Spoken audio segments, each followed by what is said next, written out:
We go. All right, we are live. Okay. Hello, everyone. My name is Mike Leader, and welcome to Stolen Fires. I'm the game master for Fringeworthy, a role-playing game about traveling to an infinite number of Earths on a quest to save humanity. First, we're going to introduce our players and their characters. So, Leslie, Bob, Jill, and I will talk about Jim, even though he's not here. Okay, my name is Leslie. I am playing Captain Cassidy Wagner, who is a former Air Force pilot turned NASA trainee. And we we're doing some things. We're doing some things, yes, for We're sure. doing some we're doing some things. Maybe Uh, trying to stop a war. maybe. Oh, that's not right either. All right. Well, I'm Bob. I'm playing Chewy, our mechanic, race car driver, ex-con criminal, who has a special relationship with Gerald, our cat. We love Gerald very, very much. Hi, everybody. I'm Jill. I play Yuki Nakamura, who is a historian slash hacker, and this is her first day, so it's going great. Alternative history is weird. It's been a long first day for your first, I don't know what, couple hours? Yeah, right. Just a moment. Look, you haven't even met like any evil ladies with psychic powers. You haven't I met any know. vampire monsters. You haven't been You haven't seen stuck the in the goopy Byzantine the goopy times. rain. Yeah, you haven't had any crazy rain. Like you've had it kind of easy. We'll bring And it down. I'll mention just some of our other players. Or there's Jim, who plays Eric. Eric was actually on a bit of a sabbatical and was away for mental health reasons, and has not joined the team just yet, but he'll be catching up soon. The other NPC that we should mention is Gerald, the telepathic cat that they found, and is now an actual official member of IDET and UNIT, as he joined because he likes tuna fish. And he doesn't mind being with these folks because, well, it's better than being bored at home. And he can go out and sleep anywhere he wants, like Chewie's seat, Yeah, and bring Chewie dead rats when he's sleeping. yeah. He really enjoys that. See, So, a regular cat does it because they think I'm a bad hunter. But I oh, he can thinks you're a bad hunter too. explain to Gerald that I don't need him to teach me to hunt. So Oh, he I still just have thinks to you need to. assume that he does this just to annoy me. Well, have you shown him that you're able to hunt? You've I'm just told so him. I'm so good Yeah, he to hunts him. he hunts I those give those animals that come those brown shiny animals. They're called Maurice. I give Gerald so much tuna. Where does he think I get it? You haven't brought him any rats. Is that what it takes? Is that why do I got to bring him a rat so he'll stop Maybe, breaking? maybe you need to do that. Have you tried? This sounds like experimentation time, personally. Hunting bags. I'm pretty sure he gets the idea that bags aren't really much of a challenge. Hmm. But you probably should ask him that. With that said, just to let our any of folks who may be new, the setting of Fringeworthy is about teams of human beings from an Earth just like ours in 2008 that's having a severe climate change issue where things have gotten worse. However, with some luck, a scientist researcher stumbled across these specialized portals that only about 0.0005% of Earthlings can actually see and walk through. And when they go through them, they find there's a whole hyperspace network of walkable paths to different worlds and portals. And it's actually built out in kind of a network. Bob does have a map that I think we can post. We have a link for that in the link tree, which I'll post just to have that open. Let me grab that data real quick. You go to the Friends Relay section on the link tree. You can then actually access and see the map, which I will post right now. Why is my screen all fuzzy? Ah.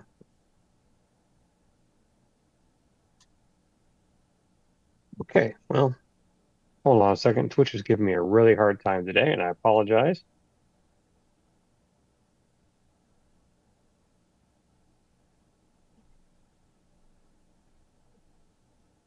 Just not want to give me a chat for some reason. Okay.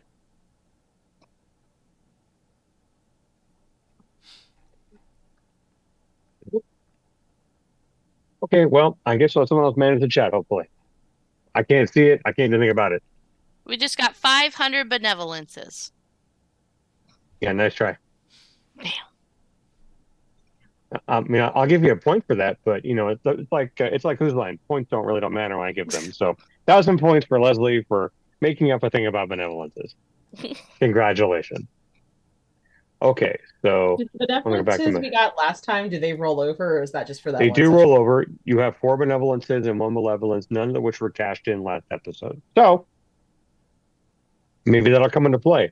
You guys make your own malevolence, really, so I don't have to work that hard to create that kind of stuff for you. I wonder why I still...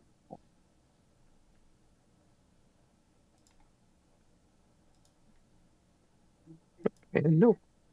I guess I don't get to look at the chat today. Which is being weird. Okay, so when we last left you guys, normally we do a wrap up from last week, but we lost a week because of a local convention and the fun things that Bob and I did while we were there. Not together usually, but we did have a nice pirate LARP and a lot of the fun things about that. So Mike did not ever get around to writing the wrap up. So I'm going to just kind of give a heads up what we did. The team got together and talked about, after about 2 weeks of off of what happened with Lola and the destruction with that, unit brought in a newer member who passed her training quickly, but who's a historian. That'd be Yuki, who Jill is playing. Yuki got a crash course in, well, I think we've all been through those crash courses at work or anything else where you don't know what's going on and you're being shoved into a job that you really think is kind of strange, and then you realize it's horribly, horribly dangerous. A little bit of trauma so far. Only a little bit. We'll talk about more trauma later. I think the first bit of trauma was the telepathic cat in the conference room. That was a bit of a trauma thing. But you're able to work with them. You got your equipment on the truck. You went on the fringe path. You went through all that craziness trying to understand what was going on. But Yuki handled it pretty well. Pretty well. The group had gone off with a plan to go back to the alternate platform for the 1949 world just to kind of patch things up before they moved on. They didn't want to leave Eric behind for too long. They needed to be right behind them, maybe 12 to 8 hours behind them. It's been 8 hours now. He's still not there. So they wanted to investigate the 1949 portals. They left the main truck in the volcano, on the volcano alternate world, pulled the Humvee back onto the alternate platform, took the alternate platform to the main prime platform for the 1949 alternate world, and went to see their friends in the alternate United Kingdom. I take that back. Before that, you'd gone to the warehouse as well, right? Yes, yeah, you went to the warehouse. Yep. And to investigate what was going on through there, you found it full of stocks and other things, the plane engine, all those newspapers, and the newspaper that said that Chancellor Hitler had been assassinated. And it was from August, and it's currently May. You know it's May on that world.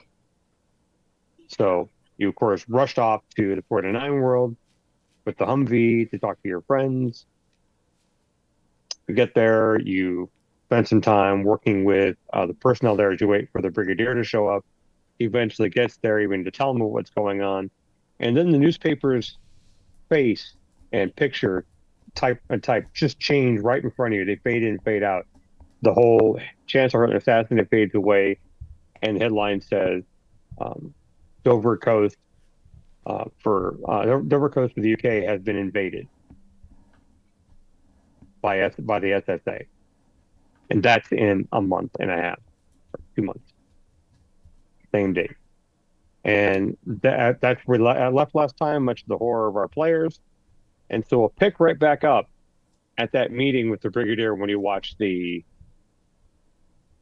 information change on the newspaper from the quote unquote future. So this is like that movie, right, where the guy's photographs they all changed, and like he wasn't born. This sounds bad. Did we change the future, or did we change the past, or did we change somebody else's future, or somebody else's? Now I'm confused. I don't think we did anything. I mean, how much does the butterfly effect work here? We might have inadvertently changed it because it clearly has changed. We did kill that guy in the forest. That's right. But I don't know that we've done anything since we got here the second time. I would find it very funny if me doing research for the last couple hours caused Maybe Hitler not to die. I don't know. This is very strange. maybe we haven't done anything, but we're gonna do something. That's possible too. Because so the Dover the what's the date on the new paper? On It's the the same date, August 8th, Okay. 1949. The Brigadier like, excuse me, I'm standing right here. What is going on? What are you talking about? Well, see, when we came here because this newspaper said that Hitler died. But now it says that Dover is, well, I don't know what it says because it's in French and I don't speak French. But Chewie has told me that now it says that Dover's been invaded. Well, will be invaded. Well, It'll never yeah, happen. on October 8th. I'm sorry, August 8th. The August 8th headline was that Dover was invaded. So now you are fortune tellers as well. Look, we don't understand how all of this always works, but sometimes things are strange, and sometimes, like you guys are technically in our past, and we were in another place that I guess wasn't in the past, and they had all these newspapers, and we found this one that said that that Hitler had been Chancellor Hitler had been assassinated, which is in our world wouldn't be a terrible thing, but in your world it does seem pretty bad. So we came over here to warn you about that, and then when we got here, and then we started talking to you, the newspaper changed, and now it says that you're going to get invaded in a couple weeks, and that seems pretty bad. And I'm not sure what we can do to help you with that, but we'll do whatever we can. Gerald says sometimes things are strange. Well, yeah, I mean, we got a talking cat, so it's not like, hey, every day is, like run of the mill. We live in a world. There. I can see that, the Brigadier says. So if this what this says is true, then we have a lot to prepare for. And you've given us advanced warning for something that might happen. I'm going to assume probably happening. But yeah, pretty much. I mean, this could be a newspaper from a completely different world where there's a Chancellor Hitler and a CAS, but we haven't encountered one of those worlds yet. So, like, we don't know. But we go to another world where just stuff falls from the sky from other places all the time. They also an airplane fell, a destroyed airplane. Well, not completely destroyed because there was some force there to pick up, but a bunch of junk from an airplane from the CAS. And Right. we kind of saw that kind of alerted us at first. We're like, hey, something's going on. Maybe the war has started. And then the newspaper fell and said, oh, Chancellor Hitler had been killed. And we're like, well, that would definitely start the war. And that was why we rushed over here to see what was going on. But then we found out that it was Oh, earlier here than the newspaper says. And that was really confusing. well, the planes you mentioned, we talked about that briefly, is that there was apparently some kind of dogfight around Portugal between some Spanish forces and the SSA. No one can really confirm, but if you saw a downed fighter, you said had SSA markings, we can believe that might be it, based on your strange physics. And I'm just calling strange physics because it makes no sense to me Strange physics. how you can see a ship. That's a good term for it. Yeah, strange physics. Gerald says fringe physics. I like that, fringe physics. Gerald, do you know how to do physics? We're gonna call it Gerald's physics from now on. Yeah, I think Gerald's physics is fine. What do you guys think? Does I Gerald know don't, how to I do don't think he integrals? knows. I don't think he knows how to do physics. Well, I mean, he might be able to do integrals and take derivatives and stuff, but I don't know. I don't believe it's on his sheet because you know me. I made a sheet for Gerald, but Well, maybe he does algebra-based physics, so he doesn't have to do derivatives. he's not a science person. Trust me. Yeah, no, not really. He's a Cats don't do science, at least in his case. Cats do science all the time. They knock things off of high places to see if they break. Yeah, they do all kinds of experiments. Yeah. Who knows what their hypotheses are, but they do all kinds of experiments. Fair point. Fair point. They're testing gravity. They are doing experiments with gravity all the time. There we go. Got it back. Okay.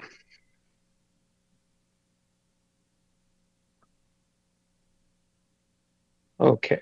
So, with that said, the Brigadier says, well, I can pass this off to our folks in the regular army here in the UK and have them beef up the Dover coast, and we'll put more. We're working on this thing. You're clear, doesn't matter. This thing called radar that should be able to detect their fighters when they come in. Oh yeah, we can help you with that. Oh yeah. I know how that works. Yeah. Yeah, you know how. Well, I guess that makes sense. You would. We already have Looks a that little annoyed at technology. that. We've come with this fantastic thing that may save us, and you already know how it works. Oh yeah, we can probably make it work better for you. Okay, well, that's something we can definitely work on. I mean, we can't in the get you meantime. we can't get you like air-to-air missiles or nothing like that. But I mean, maybe we could. We couldn't get you enough to like stop an entire invasion, but we could definitely help you get radar, so you'd have advanced warning. That's easy. Like they put that on cars these days. Like I got radar detector in my my Celica, so like yeah, the cops use them, and so yeah, radar's easy. Hmm. I mean, it's probably not really easy, but it's easy for us to help you with, right? Like I can get instructions on how to make that work. I see. Future people. I guess that makes sense. So, you're back. You brought us warning that a war is coming to our coast in a few months. That Chancellor Hitler may be assassinated. That's throwing this alliance completely out of whack and letting the SSA completely roll into all of Europe. Or not be assassinated, as the way may go, because your paper has changed what it says twice. Yes. Is that thing even from the future? Are you being here affecting the paper? I mean, anything is possible.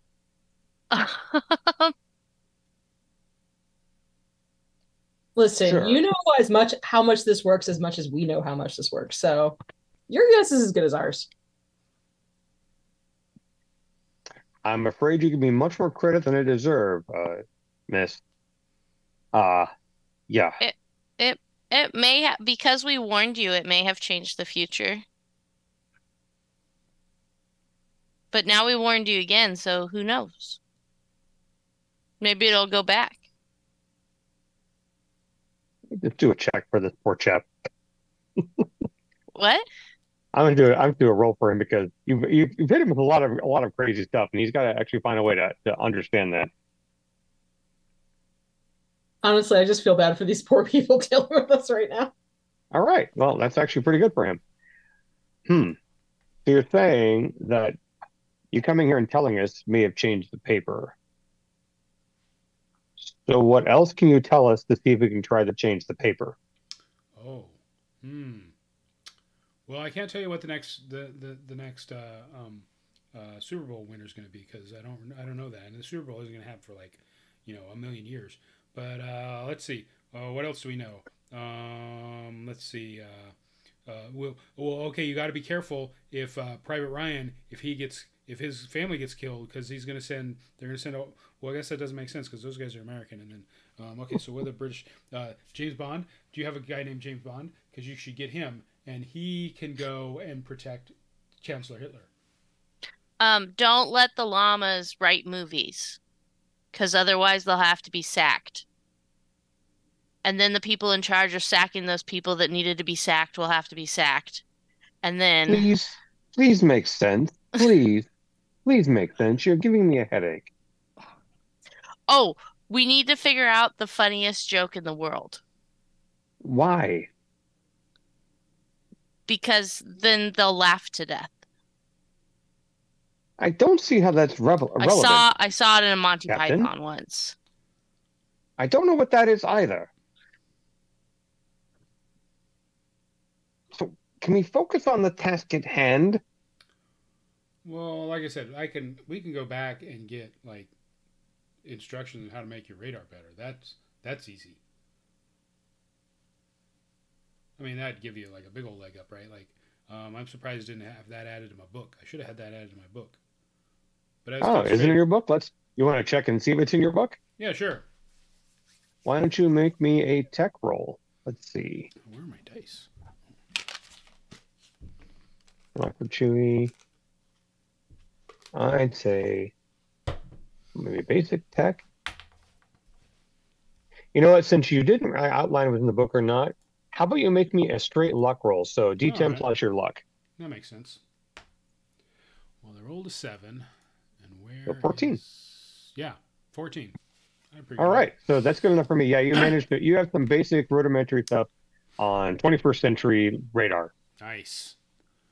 Which may not help them because you need circuitry they don't have. Well, yeah. We would just have to switch out some like vacuum tubes and transistors.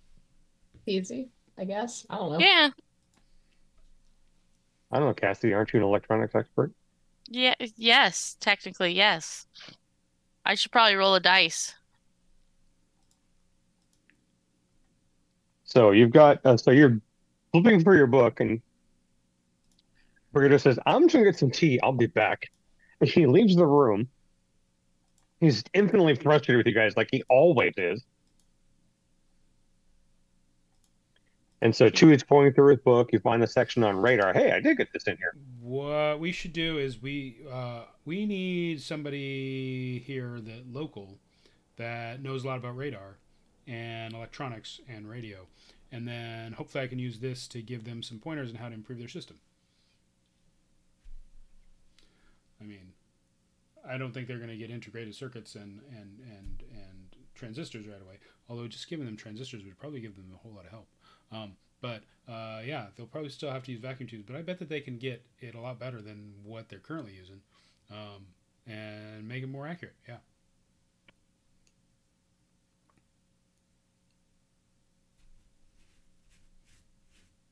So what are your plans? My plan is to talk to somebody here that knows enough about their radar situation to speak intelligently about what we can help them with, or barring that, tell us what they need so that we can go back home and get them something useful. Okay, so you want to speak to someone in charge of basically radar. Yeah. All right. Leslie, Jill, anything you want to input on that? Well, go ahead. I mean, can I look at their radar? Because not right now, but they can probably get you out there. It may take a couple hours. Because radar is actually fairly old tech. It's pre-World War II. Mm-hmm. So I wouldn't think that this is not far off from early our world radar.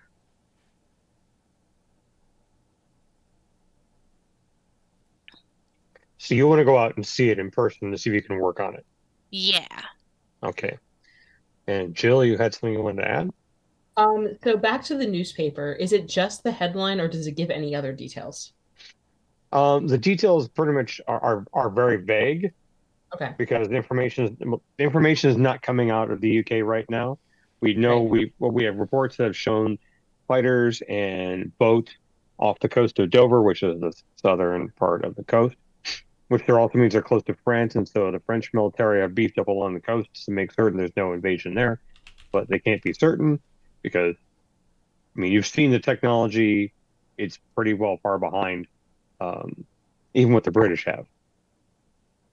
Okay, so then what I would like to do, since I can't really help with the radar, I want to write up a report for them about what happened in our timeline when Dover was attacked during World War II, so they have an idea of what to expect potentially.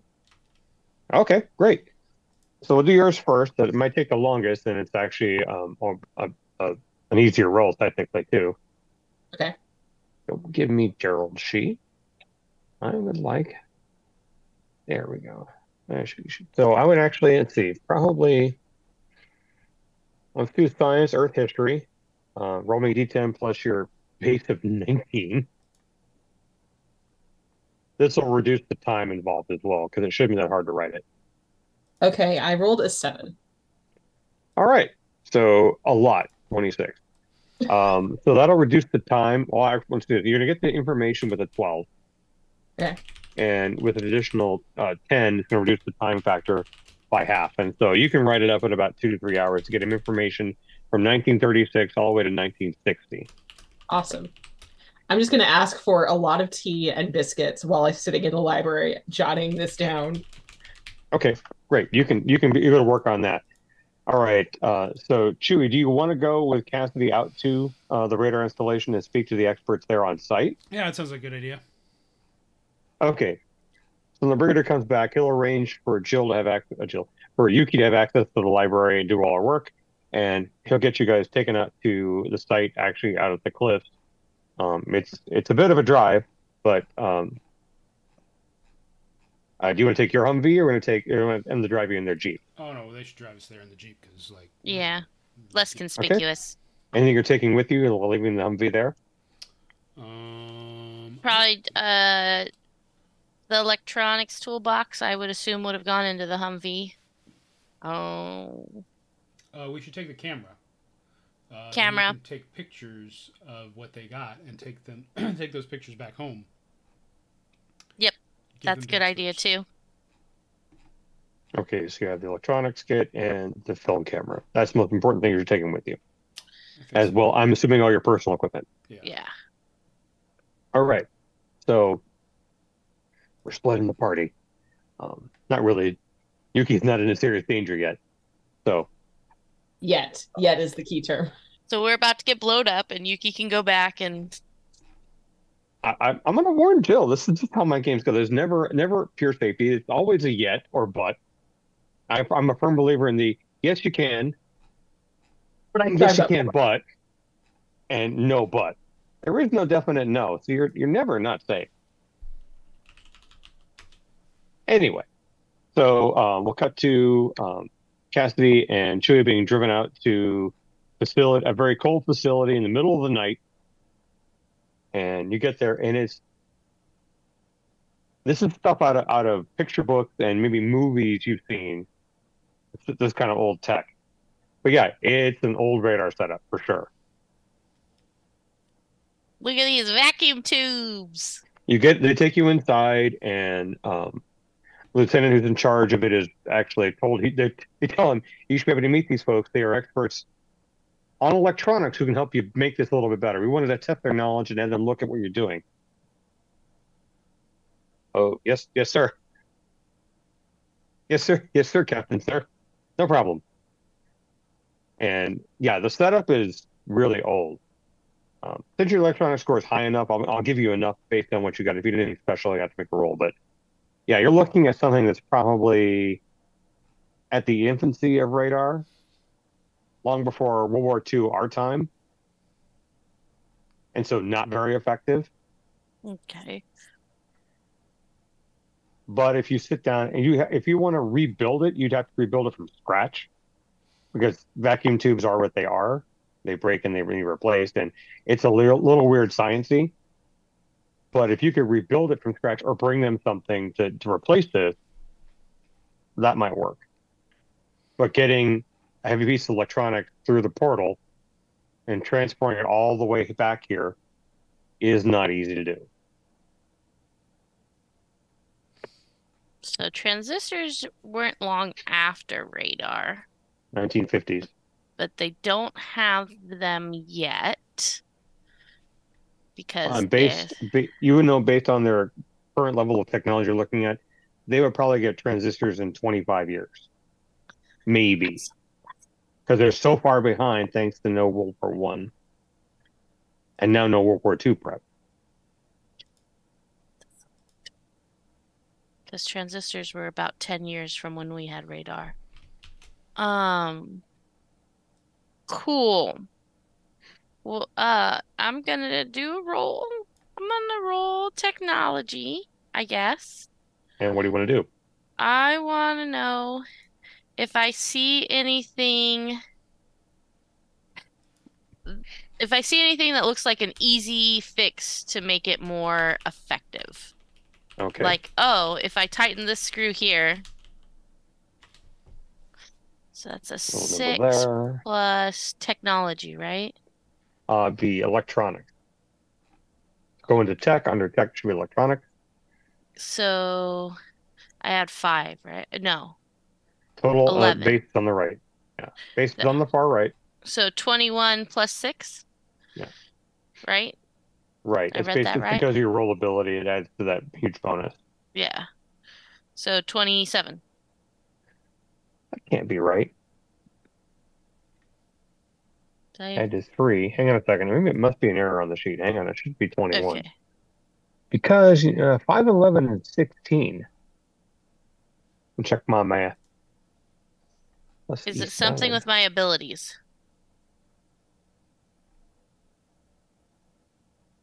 Oh, I see what it is. Hang on a second. Is a math It's adding our RA level in it. It's not supposed to. That's why it's weird. So my goof, hang on a second. I'm gonna just fix that equation.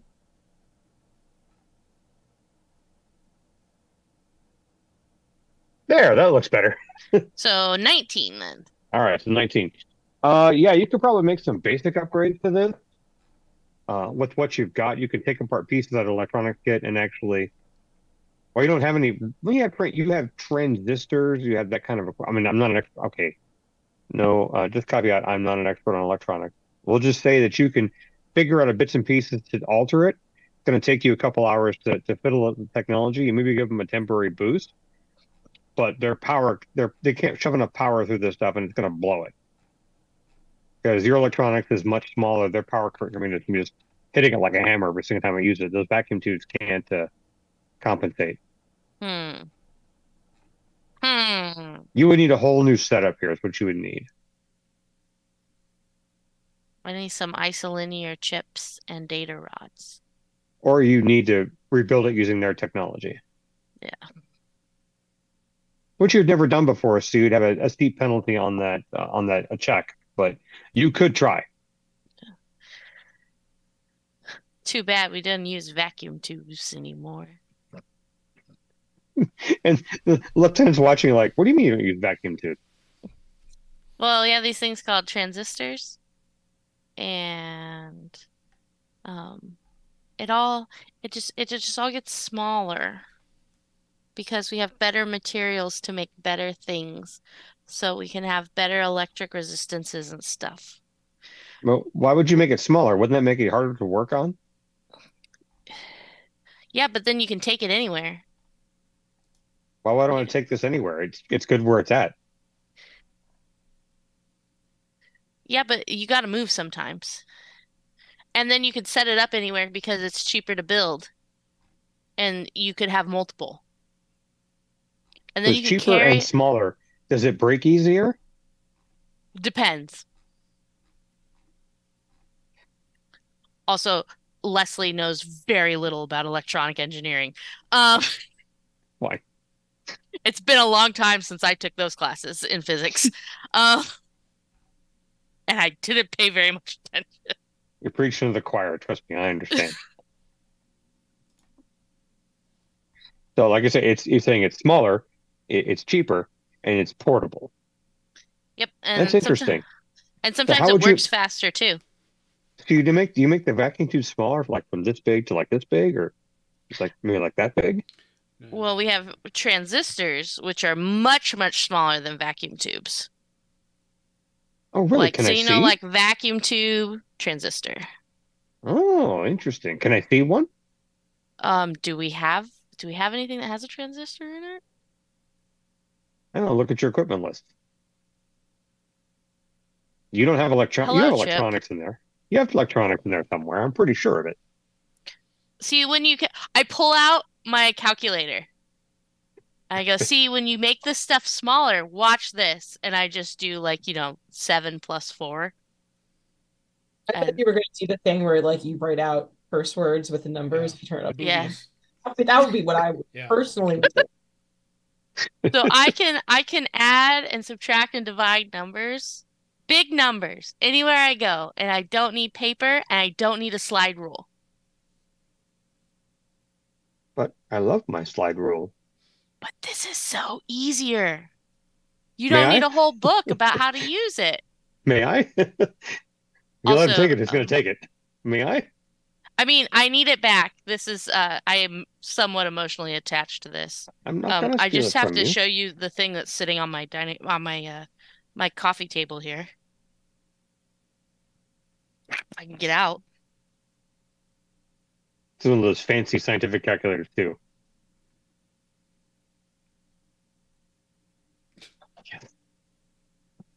I also have I have my grandpa's slide rule here somewhere, but I'm not sure where. And for those of you who are old enough to know what a slide rule is and to live in a world before calculators, oh, wait, that's probably just me and Bob, maybe. There's also tucked in here. Oh, man. That's awesome. Yeah. Slide rules are an amazing tool, the pre-calculator that when you learn how to use it, you don't like calculators. Also, this is from Barnes and Noble. So you have the fancy scientific calculator, right? It's just a TI-84, solar TI-84. So not an 84. 84 is a graphing calculator. He's fiddling with it. Oh, this is amazing. And you say this is run by your transistors? And this display, he touches the liquid crystal. It's called it's a TI-30. It's called LCD, Liquid Crystal Display. Liquid crystals and transistors. Did I fall asleep? Am I dreaming? He looks at the captain and brought you guys, and the captain just like.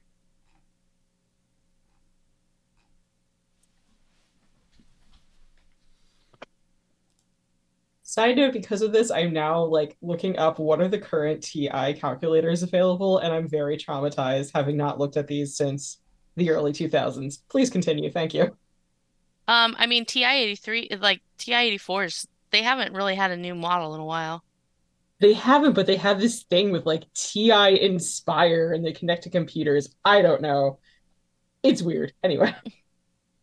That's weird. So what's Chewie up to while Leslie's having a discussion about calculators? Chewie's far more interested in the truck that they drove us here in.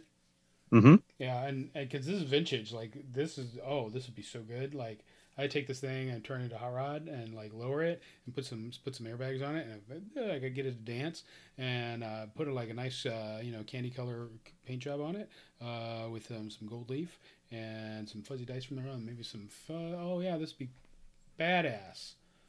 I think what he more enjoyed too is the fact that this thing's practically indestructible. Yeah. Because a willy wagon, right? Yeah. Well, it wouldn't be a willy wagon. Jeep probably doesn't exist.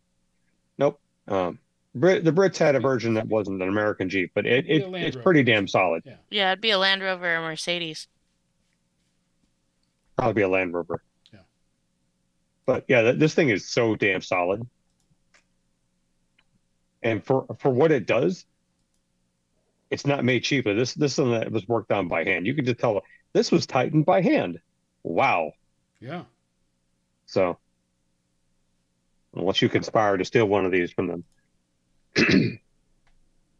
So yeah, Leslie, if you spend some time there, if you want to try and take apart your components from the things you own, or the electronics toolkit, take that apart to fiddle with their installation, you can probably do that. But you'd have to use a mix of transistors and their own sciences to try and make it really work, unless you have a full radar installation you want to bring here.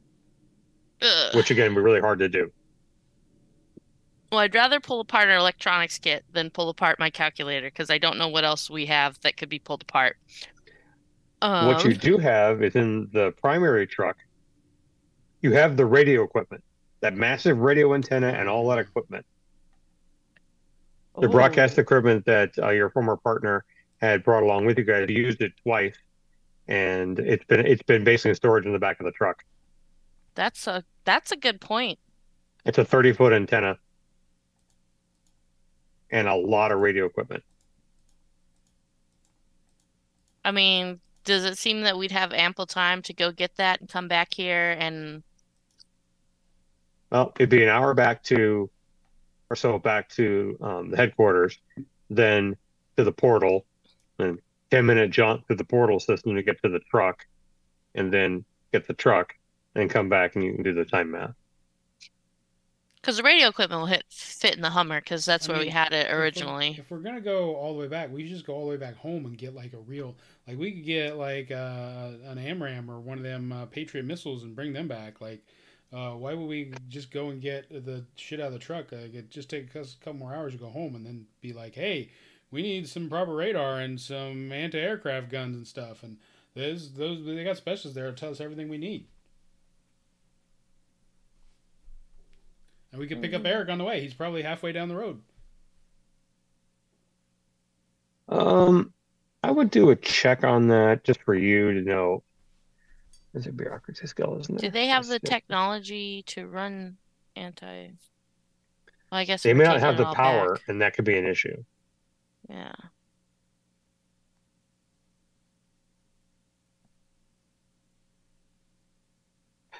Since you brought it up, I want you to make me an accounting check.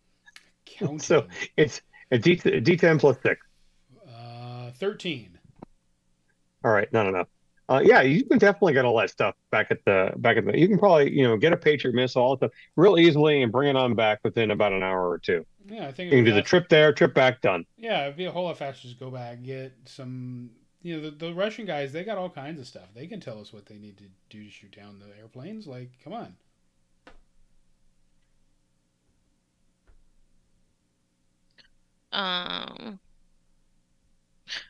Do you think that they're actually going to give us anti-aircraft weapons? Well, Cassie, you're the ranking person in charge. What do you think you're gonna? I don't think they're going to give us anti-aircraft weapons, is what I think. There's a big difference for asking for, a metric butt ton of Gatorade power and an anti-aircraft gun. Also, they did ask you not to start wars. They didn't say to finish them. Yeah, we're definitely not starting this war. Like, this is not we did not start this war. This war is starting all by itself. We just happened to be in here and we wanted to help them because we've made friends with these guys, and although I don't know if they're actually all that useful. I mean, they've got like one guy. Do we even care about these people? Honestly, now that I'm thinking about it, like maybe we should just leave. I mean, if you ask me, my only experience has been they've let me use a library, so I'm having a great time. So you guys, I want to help them because you can't let the fascists win, but also fascist Americans. We may be going outside of our means here. I don't know. Again, if you wanted to try and use their own technology, you can do that. You'll be at a penalty, but you can. It may take a little bit longer, but you can definitely try and use their technology to make it work better. You have a better understanding of electronics than this lieutenant does, and he's the expert on the radar. Did he just learn how to put boobies in the calculator? No, he hasn't figured that out yet. He's not that crass. He's not that crass yet. He's taken it over. He stopped talking. He walked over to his desk and he's adding things up on like this just changes everything. He's just absolutely enthralled with the calculator, which is hilarious. Wait, there's more. I show him how to do fractions on it. Fractions? Why don't you just do decimal? Because you can do both. That's insane. See, my calculator at home, I can also graph lines on, and do other things, but you don't have AAA batteries yet, so it won't work here. Okay, whatever you say. And the fact he doesn't understand how this thing is even powering it because it's solar powered and it's actually being powered off the lights in the room. He hasn't figured that one out yet. He's still kind of like, I don't understand how this works, but it works. It's amazing. Mm. Calculators. They're gonna be big. Um, Okay, so what's the plan? I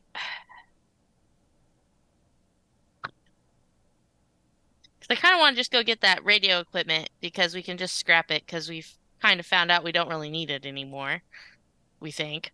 Um, and we can get it almost immediately. I know if we go back and try and get anti-aircraft weaponry or whatever, that's gonna take time to get. Well, I And mean, time, I don't know how bad this time dilation is.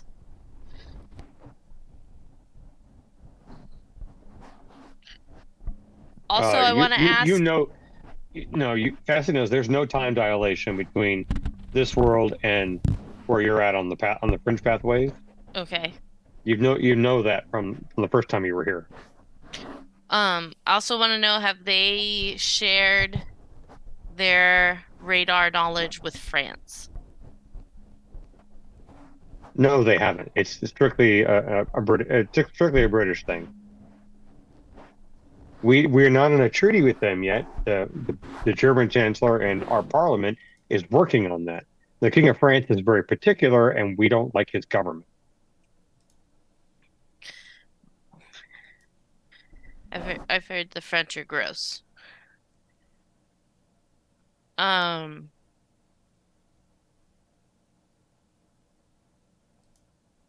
why don't we go get the radio equipment?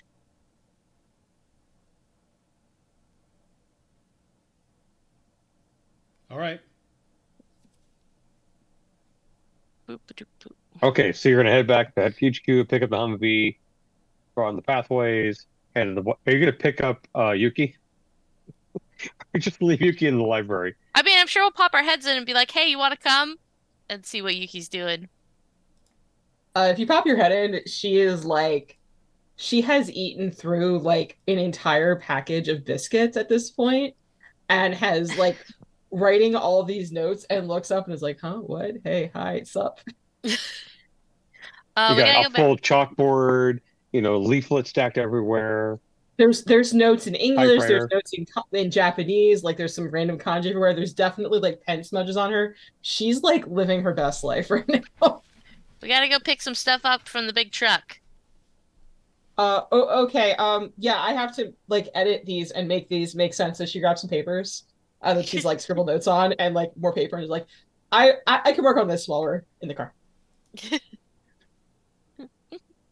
Now, Mike knows for a fact that never happens because his wife does that all the time. I can't work on these in the car. That never happens. Yeah, I've never ever in my life. And Okay, so she also grabs like the two biscuits that are left. She's like, here, would you like one? Are they jammy Dodgers? Are Jamie Dodgers around in the 1940s? Good question. I have no idea. I wouldn't think so, but I'm not an expert. Let's just say no. That's the only one I know. They're yummy. I recommend. Anyway, let's go. Okay. Okay, so you pick up Yuki and you guys leave and head back to the portal. Go on the pathway. No change there. All looks the same. Head out to the alternate platform. That's 50-mile drive. You get to the alternate platform. Nothing, no change from your last were there. No portals have been altered. You can just tell by a glance something's been altered. You go to the volcano portal. You unlock that, open it up, go inside. Truck is still there. You're just crammed in really tight. Get all the radio equipment loaded up into the Humvee, which You're may gonna take the, I don't, can the Humvee fit in there too, or are we going back and forth through the portal? I had to go back and forth through the portal. It was really tight when Chewie pulled it in. So when you go through the portal and you're like, truck. What else might we want here? What's in the truck? What's in the truck? That's not the list I need. That's my stuff. You have the link to the primary list? I probably do somewhere, but can I find it when I Hang need on, it? No. I will give it to you. Hang on a second. I'll post it in the Zoom chat that nobody else can see but us. Secret Zoom chat. Now I gotta Don't find you the guys wish you were one of the cool kids who had the secrets? There we go. I'm not a cool kid, and why all the secrets? Doesn't make any sense. Brown bikes. We don't need the bug. Generator. Camera. Oh, we have a video camera? Mm-hmm. Taking the video camera. Oh, yeah, okay. You have to charge it. Don't forget. Everything is when it goes to the portal, it can't be charged. Right. It'll let the charge go. Camp stove. Why do we have an electric camp stove? That seems stupid. Because you can charge it up. That's why. Because no one wants to carry a whole bunch of explosive stuff with them, right? Yeah, but we're already carrying a whole bunch of explosive stuff with us. You get a bunch of small two-way radios, two large military two-way radios. Those will have to be charged up. You have the solar charger. You can take that as well. Yeah, take the solar charger, the radios. Oh man, does CB radio exist in 1949 world? No, These wouldn't be CB though. no, no. But these will have transistors in them because they're not. They're designed to be a little more hardy than something that can break. You can bring that. Chewie has a CD player. That's Chewie's call.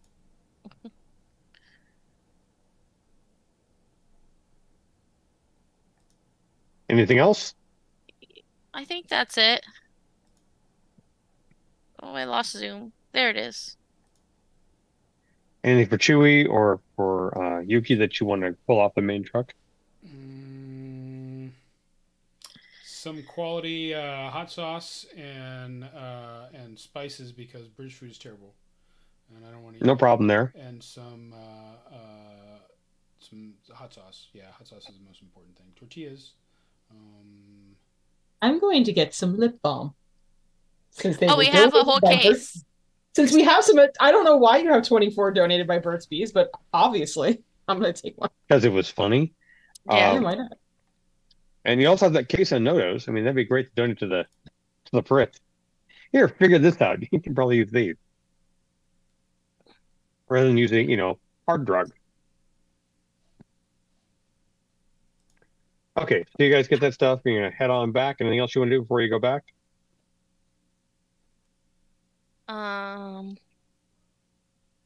Just want to be sure. How many days has it been? Is it still analyzing in the volcano room? No, it's still analyzing it. I think it said 42 days last time. It's still at 42 days. Okay. Oh, that's right. It hasn't actually been a day yet. Started at 45. If you've been gone for 2 weeks, it's at 42.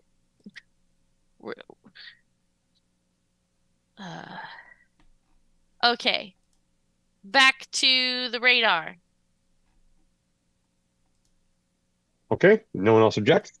We'll go through all that because I'm pretty sure everything's clear. Let me just do one roll check. Oh no, gooey rain.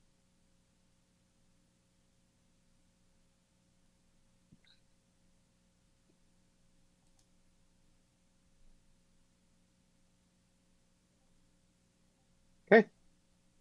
All right. Seems to be fine. So you travel the way back to the Prime platform, up into London, up into the London portal, which is technically Greenwich, but hey, whatever. And get back to HQ with all that equipment.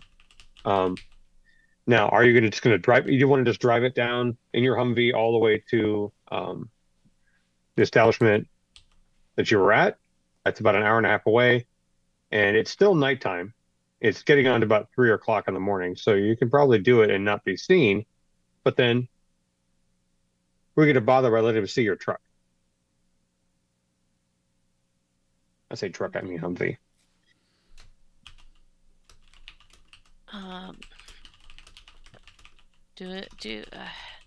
How much do we care if somebody sees the Humvee?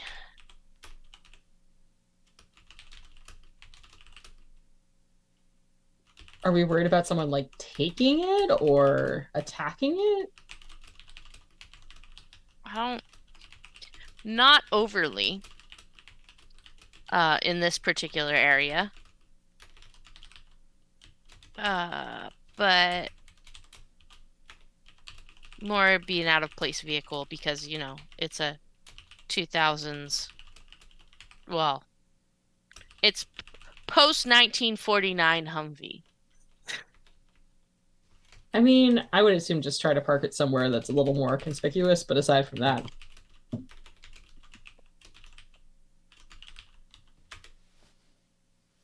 I remember that when we first met them, they weren't too fazed by the vehicle. They were like, "Okay, that's interesting looking. That's not what a Jeep should look like." But they weren't, you know, the military weren't like, Yeah, I feel like there's enough military stuff around that it's not a huge deal. And if you know, a civilian saw it, they're just like, "Oh, this is something new the military has," ha ha ha, and then walk away. So I'm probably fine. Okay. Punch it, Chewie. All right. Taking the truck back. "Okay, they're going to try and escort you, but I'm pretty sure you know the way back to it, and you can go a hell of a lot faster than they can." All right. So you're going to get back there long before the rest of the Brits can, and you roll up to the radar installation. And what's the plan while you're there? Yuki went with you, so Well, they know where they're going. Yuki, you're in the middle of nowhere. You don't know exactly where you're at night. It's some kind of weird military installation with dishes and things like that. Gonna try and hot rig this up. Why are you doing so? I'm gonna try and soup this bad boy up. Okay, so what exactly do you want to try and do? That's what I need to know.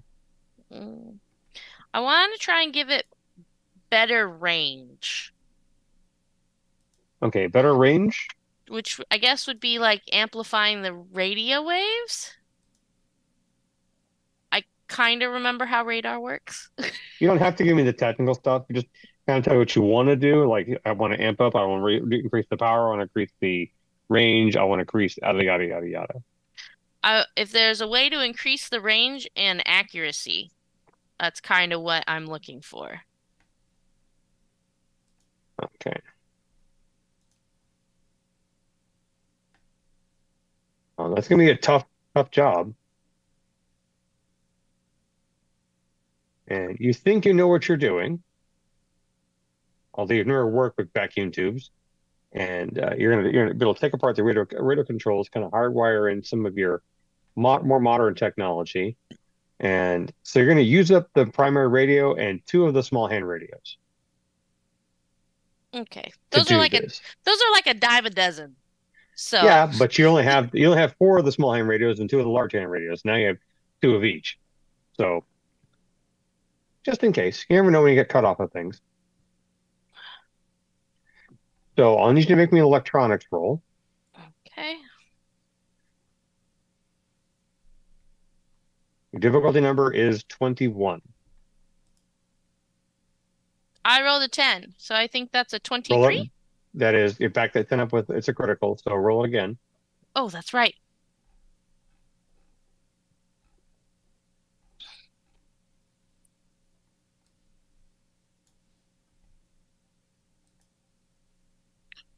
Six. So total of 16. Okay. Yeah, you crushed that. Because my base is 16, right? So that's a 32. Right? Yeah. So I'm going to say normally it would take you about probably 6 hours to do all this. You're going to get done in about 4. But like I said, you've lost the large radio antenna and all the guts that went with it that Sadie brought along, as well as 2 of the hand radios.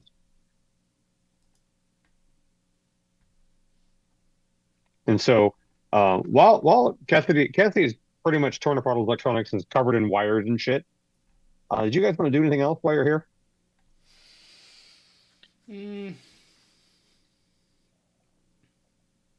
Not really. Chewie's already checked out the truck. Yeah. I'm gonna This ain't say Chewie's that expertise. I'm gonna say Yuki attempted to finish working on her report and then got a sugar crash, is probably asleep in the backseat of the Humvee at this point. Well, Chewie, you have the book. You actually probably can figure out more because Cassie's not a radar expert. You're going to try and pitch in and make changes or recommend stuff. I mean, you can if you want. You just need to make me a tech roll. Sure, I'll make a tech roll. Let me just check your ability because you probably use your maker ability to do that. Go to roll abilities, maker, fabricate existing invented item. Tech plus tech skill plus skills level plus a D10.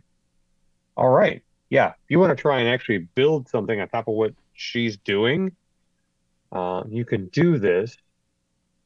So tech score plus tech skill. I rolled a 6. All right. So tech score is a 8 plus tech skill. Electronics 8, 9, 10, and 11. And would you roll 6? Yep. All right. So 17. So taking from what knowledge you have about radar, you can. She's mentioned before she's trying to add range and accuracy. What do you want to try and beef up with what you're adding? Um, Range. Range seems the most important. Okay, since you're more of a machinist kind of guy, I'd say you'd actually probably build something a little more mechanical. So you want to be with the ranges thing, take this crank and crank it really hard, and it'll ram the power through this stuff, and it should yada yada yada. So you're working on that. While Cassie's built this intricate radar range finder, you've actually added more power into it to actually really fully increase the range. All right. So they have now. It's after 5 hours, you have this massive, single, crazy powered radar installation in 1949 Dover. Make more of these. Post haste. You got like a month. Can you give me spec to work with? That might help. I don't think we can make these things you call transistors.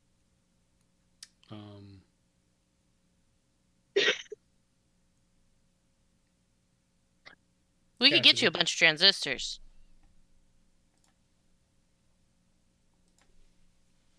Well, that would probably help. I think we can do the mechanical thing that you made, sir. But all this stuff that you built, Captain, I'm at kind of a loss.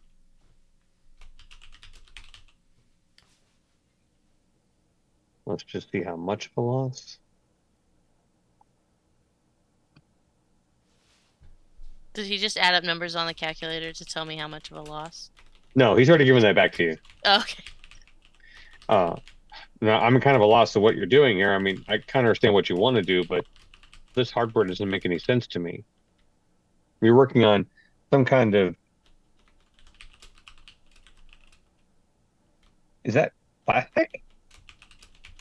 Looking at the circuit board, like, what the is that? Is that plastic with metal solder on it? I mean, didn't these guys have like RFID cards that they use for security? Like, you would think that they would have they'd have to have some more advanced electronics than vacuum tubes and stuff if they're doing that. I didn't think it was RFID. I thought it was magnets. Well, still magnets, like Yeah, it was magnets, but that's also the security organization. This is not them. This is regular army. Oh, maybe the security guys have a better idea what we're doing. Well, yes, sir. Yes, ma'am. Well, I know how to, you've shown me how to use this, so I can definitely use this. I just won't amp the power through it too hard, and we'll use the crank when we want to do the full check. Okay. We can do this. I know we can do this. He seems relatively confident.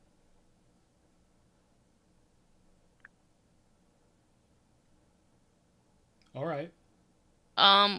I take out the paper. Has it changed? No.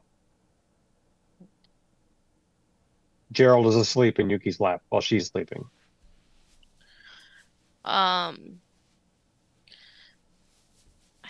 so, hmm. The radar doesn't fix things, apparently. Well, It's not we gonna probably stop it. need to couple something with the radar. How is the general here? Where's the brigadier? The Brigadier's he's available, yeah. Um, how are you guys patrolling the coast of Dover? Well, now a lot more thoroughly because of what you said. Uh, sea patrols, land patrols. We have actually some balloons up as well because those are actually more useful than you think they would be. You We're got careful with air patrols. They're a little more engaged on the western coast and out of um, out of Wales.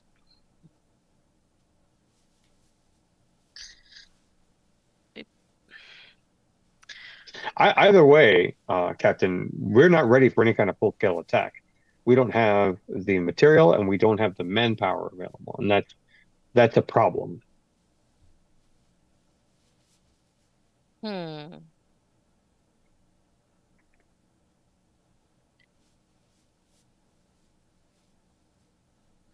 Okay. What are our potential solutions for a manpower problem? Get more mans. More men, yes, more men, which it's kind of our verse to do because Australia is on the other side of the world, quite literally, and we're not in an official treaty with anyone in mainland Europe because they're still arguing over that treaty. Is there a way we can make treaty negotiations go faster? I mean, I don't know. I could probably get you to the treaty conference if you wanted to go Where is the treaty conference? in Paris. Where is It's always in Paris. Where is Paris compared to Essen?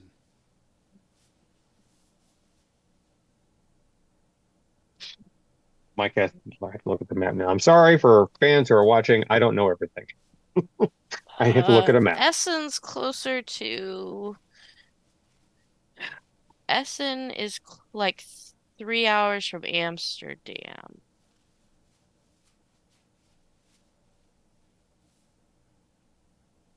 Little But Google Maps to the rescue. I don't Directions remember where from France Paris. is in reference to those two places. On modern highways, it is a 5-hour drive from Essen to Paris. If they were to fly you there, it would take more than an hour. You got to drive through all of Belgium. Yeah, it's probably not very easy to do right now. I'm just saying we got a gate that would take us right there, right? Yeah, you have a gate. You can get there on your own. Yeah. Do we have a gate to Paris or just to Essen? What? You have a gate to Essen. Was the first gate we went through?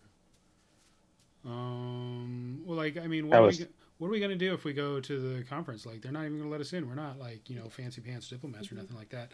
I don't even have a top hat, and so like, if we went to Paris, and I mean, I speak French, but none of you guys speak French, and I speak German too. So, but like, if we went there, and what are we gonna do? Like, tell them, hey, we're from another Earth, and that but we came here to try and stop the SSA from invading you guys. Like, they're not gonna believe us, like, because they haven't seen the gate or nothing. Like, and like, what are we gonna do? Like, they're not gonna fall for the calculator trick again, I don't think.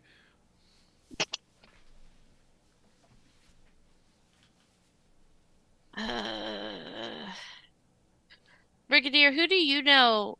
Who has influence over the treaty?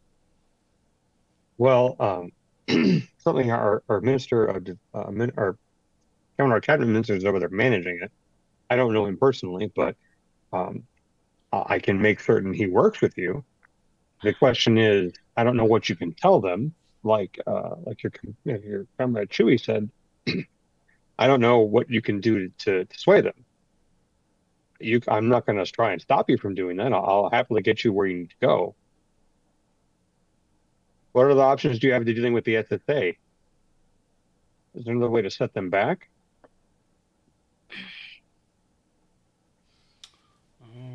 We could put a bomb in Wilson City, Yeah. but that wouldn't do a whole lot. Like, how big a bomb could we put in there? Not very big. I mean, I got a whole bunch of explosives. I got a whole truck full of explosives. But like, what's that going to do? Just take down one building? Like, big deal. We need to do something more. And I don't think we want to go running around in Wilson City. Like, I mean, Wilson City, is that like their capital, or their capital's still in Washington D.C., right? Washington is still their capital. Wilson City is their, what do we call it? Their golden boy city, I guess you could say, where all of their best things are at. It's their pride and joy, where all their shipping goes through.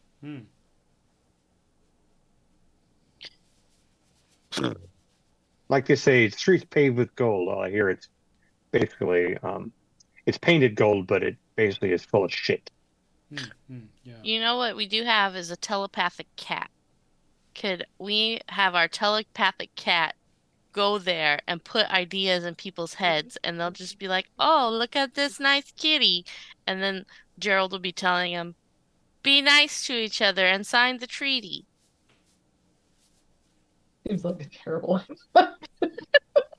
I know it's not a very good idea, but I'm trying. Okay, I'm Wait, trying. you're volunteering. Excuse me, I just woke up. You're volunteering me for what now? Secret spy mission. Where you have to convince people, secretly with your telepathic abilities to do things. Like what? To sign the treaty. So you want me to go get people I don't know to sign a treaty by talking to them with telepathy? Yes, but you got to make it sound like they're having the ideas themselves. I don't know. It was just an idea, okay? You want to try and convince him? I honestly don't think it would require you to work. make a roll. I'm not gonna like that. He's solidly like, you obviously he's upset. He's cat nervous, which means he's I don't know if I like this. I don't You can know. try and convince him. See, but I'm also not convinced that it's gonna work. You could try that. I'm brainstorming here. Well, let's see. Well, Gerald, do you have any ideas? Ideas about what? I just woke up. Gerald, pay attention. We I am. I gotta. just woke up. This person's legs are really warm. I'm sorry. What's your name? Yuki. That's right. We've got to. We've got to stop the SSA from attacking Dover. Right now, nobody's really we don't have any allies right now because they're fighting over a treaty. Apparently, the King of France is a stinky butt and he doesn't want to be friends unless we're friends with Germany. Probably because we said something mean about his girlfriend or something. I don't know. And you want me to go there and convince the King of France somehow to sign this treaty? Sure.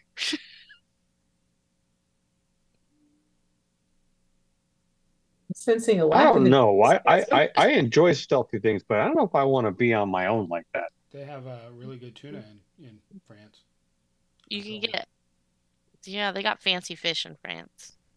Got fancy everything in France. I'll let you, one of you make me a persuade roll. I guess I will because I'm the one trying to convince him, even though I know that this is probably not a very good idea. Is that social? That'll be under social. Okay. Ah, I lost Discord.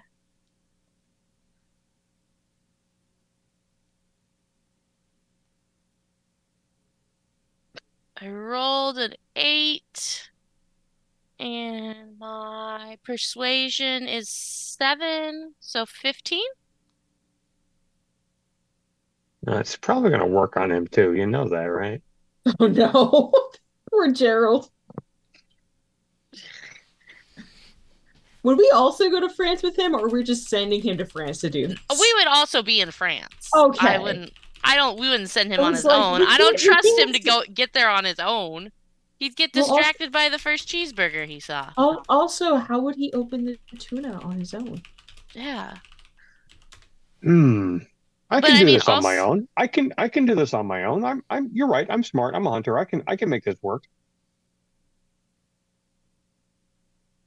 In the spirit of splitting the party, Gerald offers to go by himself. I don't know that we want to send him by himself. We should definitely not send him by himself. I think that we should go to France with him, and we will send him into the king's palace by himself to be a little found kitty, a cute little orphan kitty that the king will want to take care of. I feel like if this is going to any sense work, which I don't have a lot of trust in this working, we need to give Gerald an extreme crash course on how like negotiations go and how previous treaties have come together. And I'm not sure we have enough time or energy for that. You get me into this conference. I'll make sure they all understand what they should be doing. I can do this. Oh no! Oh wait, that's a good one. We got another benevolence. We're probably gonna have to cash a few of those in to make this work. Yeah, I'd say if you want Gerald is by himself and be successful at it, but it's going to cost you some benevolences. And he's been gone for a while. Oh no! But if you all go together, that could actually be detrimental.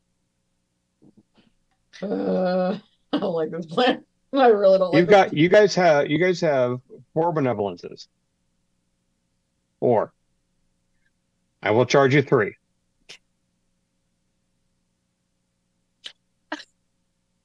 Leslie, this is your idea. This is your call. I'm giving it to you. I mean, does anybody have any other ideas? I have lots of ideas. Chewie does not. Chewie is probably all in for this, right? I don't want. Chewie does not want Gato to get in trouble or to get stolen, but he seems to be pretty good at what he does. So, my thought is that we all go to France, to Paris, but we, hang out in a hotel somewhere while Gerald does the dirty work. Such a good role-playing game team. This makes more sense to me because we can prep him. I will say Yuki is kind of like, oh God, what is happening? But is also trying to defer to Cassidy because you are her senpai right now. So clearly you know what you're doing, even though she's. Do you need me to notice you? One of our viewers has termed this Diplokitty. Oh no. Mission Diplokitty. Yes, I like it. He needs a bow tie or something. I'm just saying. I will not wear a bow tie. A regular tie? How about a handkerchief? How about a smart collar? Do you want me to do this or not? Yes, please. Yes. Ascot. Yes, he needs an ascot. That's exactly it. If I wake up with a tie or anything like that around my neck, we're gonna have friendship problems. No, we're not gonna make you. I'm not gonna make you wear a tie. I already terrorized you enough when I was practicing splinting on your legs.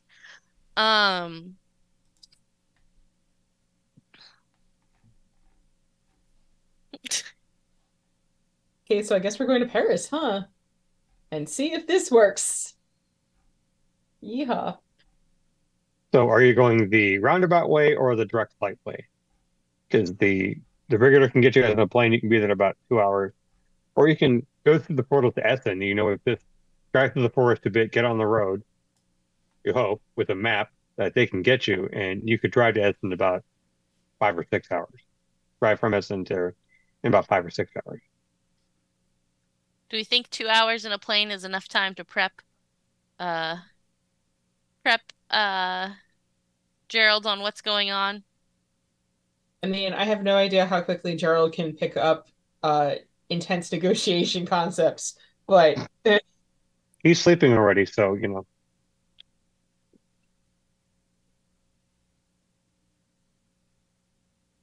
my he's thought already. is if we want to take the roundabout way, then we would have the Humvee and we'd have our things if something goes rotten and we need to leave. But that's the only benefit I see if we do it that way.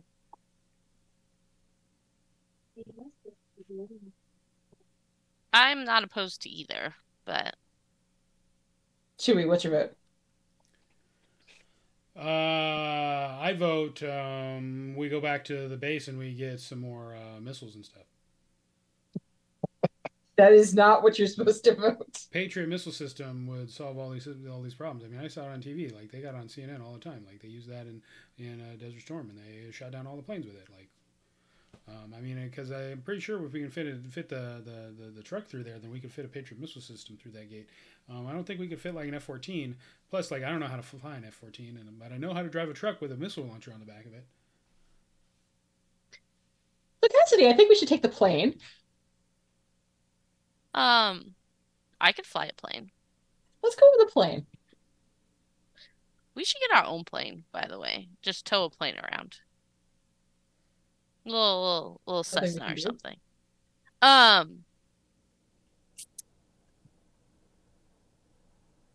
I don't know. So This was what's the a plan? What's the plan? I'll tell you so what. It's currently 8:20. No, 8:20. We got a few more minutes. Let's come with a plan before we go to break. because the plan of Gerald going may have been Leslie doing the dumb things that she does when she plays role-playing games. You mean the fun things that you do? Because this Yeah. is very The chaos element. Um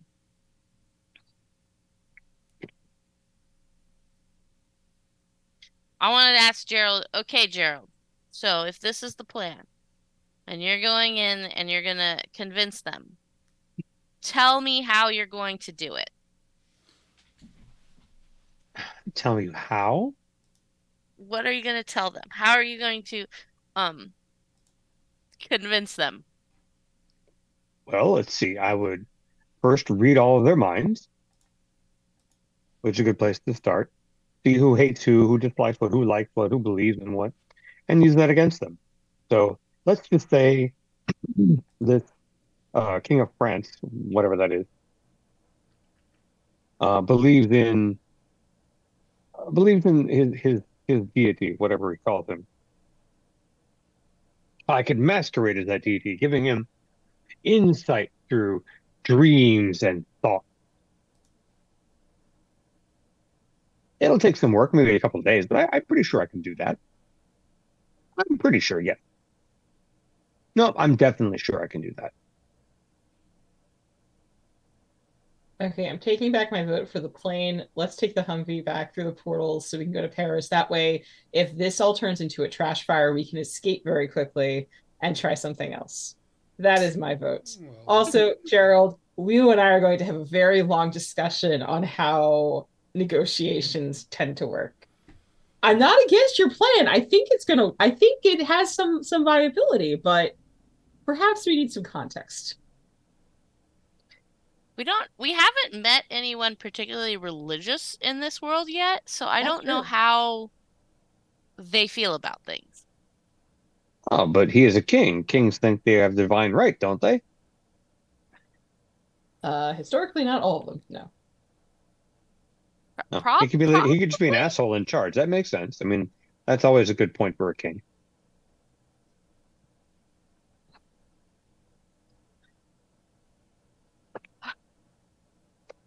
I mean, I just would rather go crawl back in the truck and go to sleep because that's where the food is. And so I'm for Chewie's plan.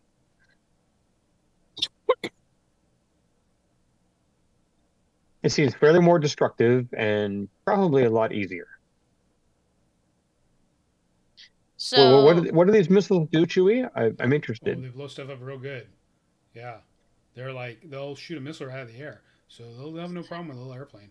Like they're crazy, but they're big, bigger than the Earl, but not a whole lot bigger than the Earl. But we would need we need instructions on how to use them. I don't think that they're like like fire and forget, like you just press a button they go. But yeah, I bet that the guys back in the base would have some better ideas than we do. I Based on We how the portal works, how are they going to fire them? we could get a whole bunch of those shoulder mounted rocket launchers too. Like, but I don't know if we got enough to shoot down all their planes. But um, you know, but I don't know how those work either. But guys in caves they use them, so like they can't be that hard to use. the my concern is that that's not necessarily a sustainable solution. Because once they run out of rockets, then the rockets don't do anything for them anymore. And you have a And point. The negotiation would be a much more long-term solution, hopefully. I don't know that they have the technology to manufacture the rockets necessary. Hmm. Oh, that sounds like a lot of work. I'm not for a lot of work. I've changed my vote back to me.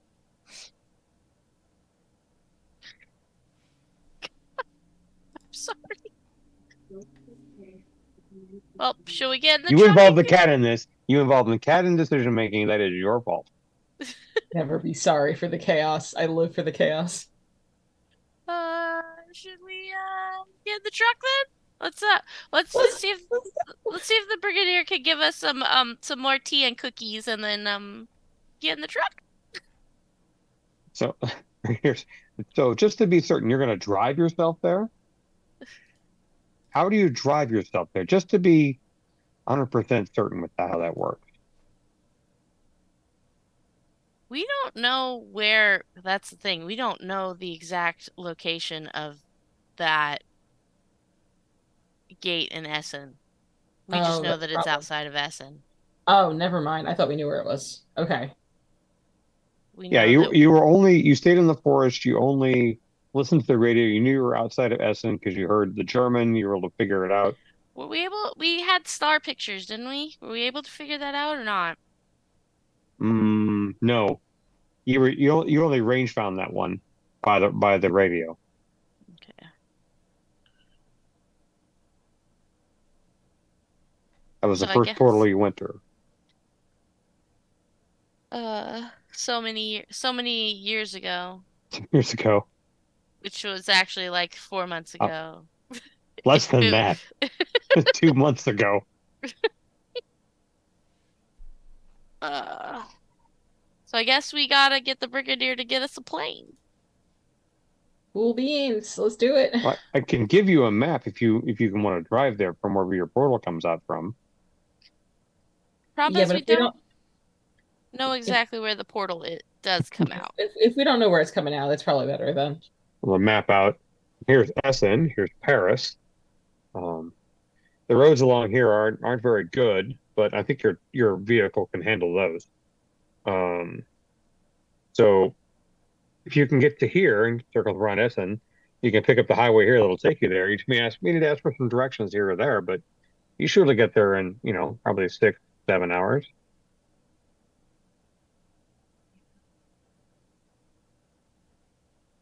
Do we trust our navigation skills? How good are our navigation You skills? are an astronaut.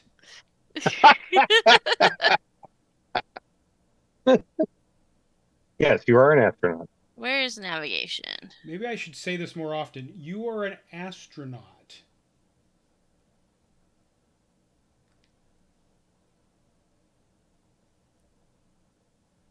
Actually, it's under. There's so many things. Sorry.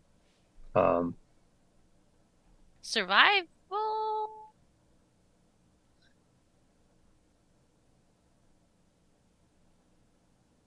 There's one for it. I know there is. First aid. Look at that. Control. No. Air vehicle. Sometimes under education.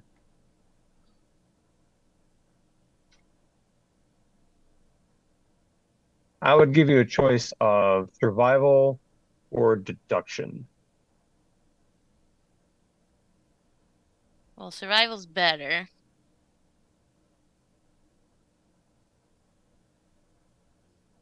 Yeah, I would say mean- survival covers map usage. Yeah.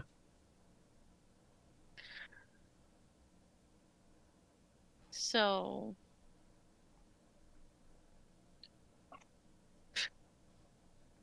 Or if you happen to have, local I do expert in have Germany. I have a sextant and star chart in my pack. Okay, so well, if you come out in the daytime, that star chart is so useful. True.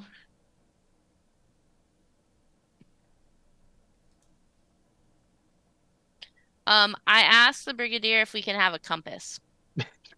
Sure, here's a compass, no problem. You got your compass? Compasses don't work the same. Yeah, compass works the same here. But I mean, yeah, ask him for a compass because I don't have a compass. So yeah, they can provide you a compass, no problem. Let's do this thing. Okay, so the plan is to, just a reference, you're going to drive back onto the platform, drive through the SM portal, make it to a road, and take that southwest to Paris. Why Yes. are we doing this? I don't know. Why don't we want to fly there? Why? Equipment, you wanted to take your equipment with you in case things went sideways? My logic was we'd have our equipment and we can make a fast getaway, but if you guys would prefer just flying, we can just be done with this in 2 hours, then we can just do that. I think it's probably smarter to fly. I'm a little nervous. Yes, I'm an astronaut, but I'm a little nervous about what the dice do to me. To try and navigate our way from where we don't have a solid location of where we pop out in the portal.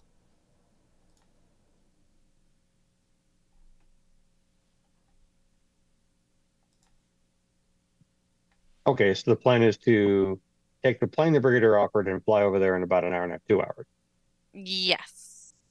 Okay, you introduce you to a contact there, and that'll plan for it. So why don't we, since it's 8:30, take our 10-minute break, and we'll come back and see what happens to you.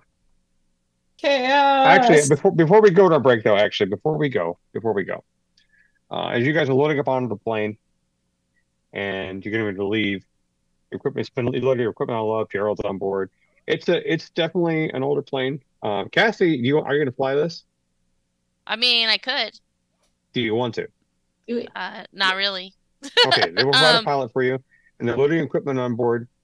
And as the plane takes off, the camera pans through the rest of the cockpit, the cockpit and plane, back into the cargo, and there's a little light flashing, beep, beep, beep, beep, beep. And now we'll go to commercial, and we'll see you guys back in 10 minutes. Oh boy, we're gonna blow up. We're gonna blow up.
Okay, we are back. So we left our heroes and the cat.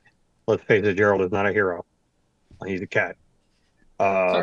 They had packed up onto the plane and were headed off to Paris for the negotiations for the treaty for all of Europe to get the UK some help.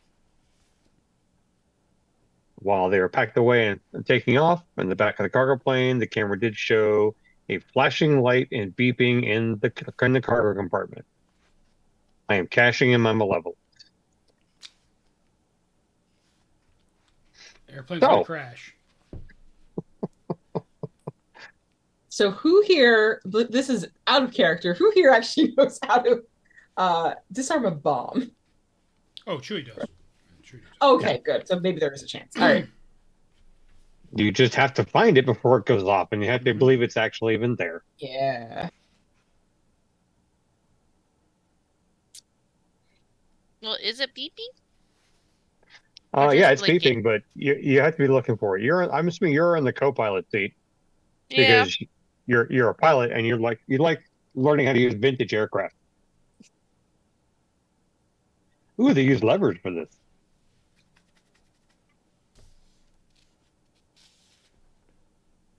So you're watching them fly the plane. What are Chewie and Yuki doing? Oh, I forgot. Yeah, Chewie doesn't fly. I completely forgot about that. Yeah, Chewie doesn't get in airplanes. Oh, well. We'll have to roll that all back. If you want Chewie to go, we'll have to go either by boat or via Essen. But yeah, Chewie doesn't fly. You guys can. You're perfectly fine. You guys can fly wherever you want. But yeah, Chewie doesn't do that. Yeah, they're going to Mr. T it. You can Mr. T him. Mr. T it. Like they had to drug him to get him to Antarctica.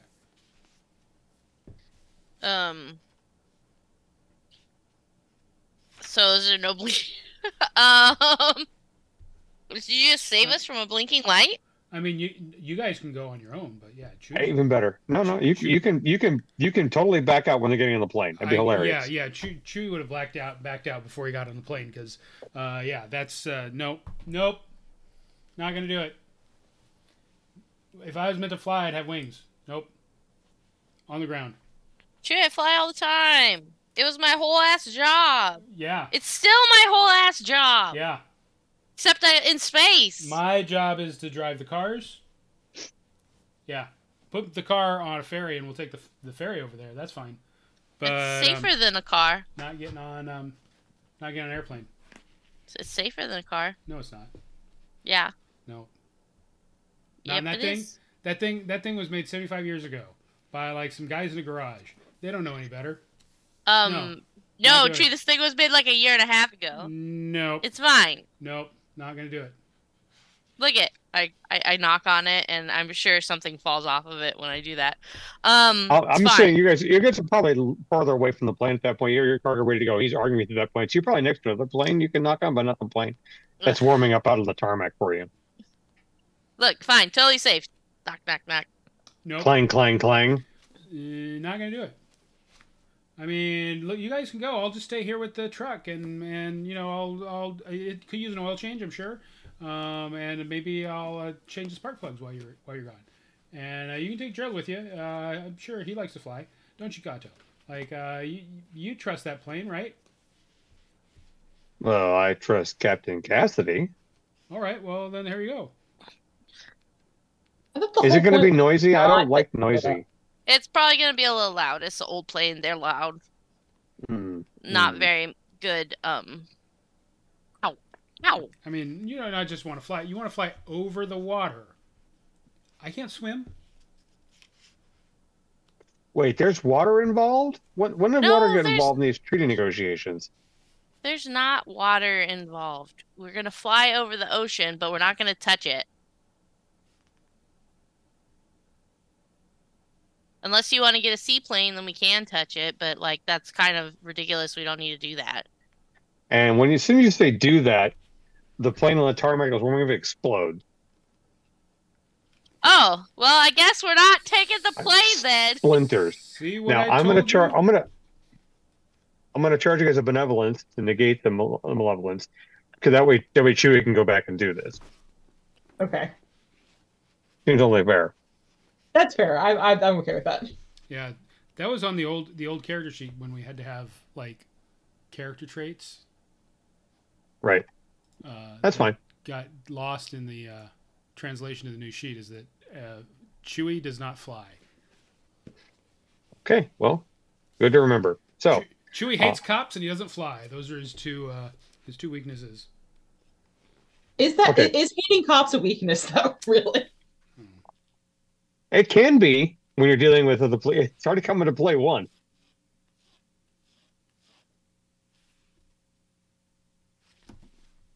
Yeah, we got kidnapped once. Yeah. They got them. Okay, They got them so- killed The cops were in jerks. Sydney. Yep. Well, I guess new plan. We're driving, so we're gonna figure out how to get there.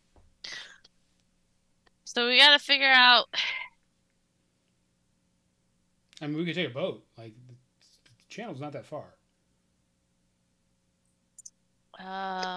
So Captain Cassidy, I'm curious, how is that? And he's pointing at the remnants of the plane that they're trying to put out with fire hose. How is it safer than a car? Well, normally airplanes don't just blow up. Like now, the FAA is gonna have to do an investigation, figure out why it blew up, because to make sure that other planes are safe.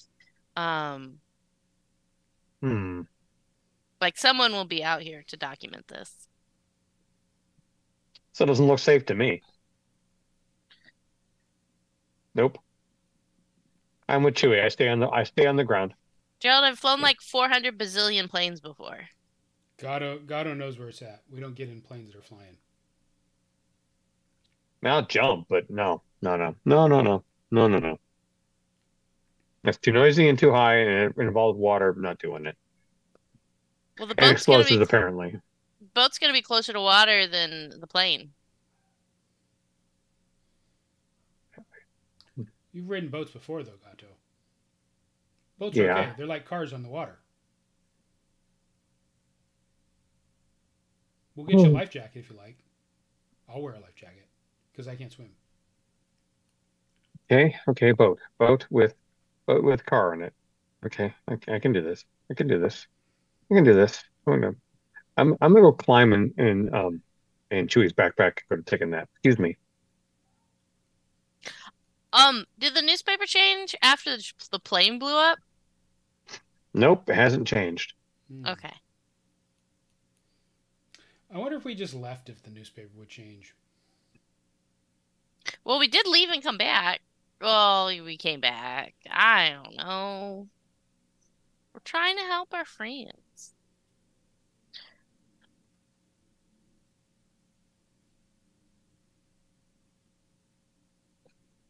Which So- friends? The Brigadier General. I'm sorry, Jill. I didn't mean to cut you off. No, you're fine.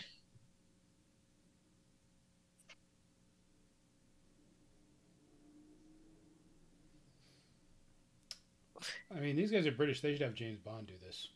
He'd be a whole lot better than we are. James Bond isn't a real person, though. He's not? No. I thought he was a real person.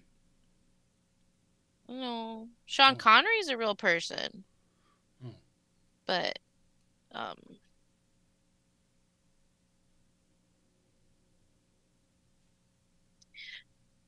don't you know how movies work, Chewie? Yes, I know how movies work, and some of them are about real people.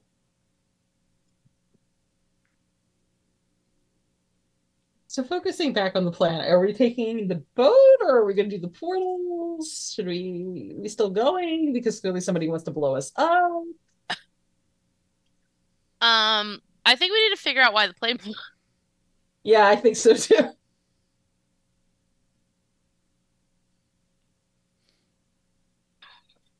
Are things still on fire or have they stopped being on I fire? mean, Oh, they were to get the hose to it, and they put it all out. Okay, good. who even knows that we're here or that we were going to take that airplane? That seems like it'd be kind of important to know. Like if there's a leak or there's a spy among us that would be setting a bomb and to blow us up, we should probably have to know that.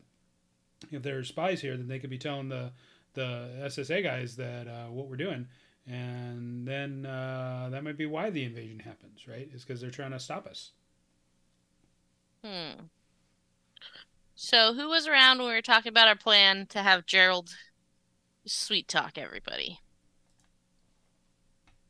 The Brigadier was in the same room with you guys, and that was it. The only people who've been in and out of that room are the Brigadier and his corporal, who's pretty much shuffled you around since you got there. He got you out to the radar station and brought you back the first time.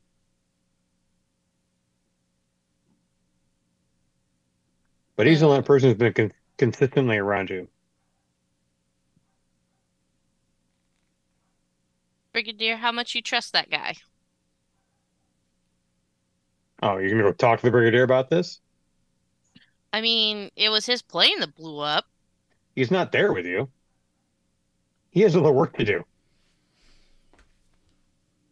I feel like he'd be concerned about one of his planes blowing up, though. It's been less than a few minutes. He's not there. He's not at the airfield.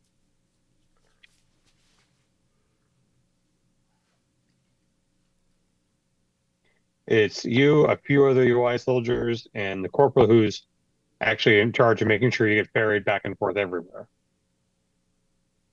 And I haven't named him because that hasn't been important until now. You never asked his name, so it's not really that important. Not been that important. I think his name is Barry, personally, but that's just me. His name's General Eric. No, Eric's not there. We pour Eric out of this. No, General Eric. Well, we should generic. Oh God. No. His name's Bobby Generic.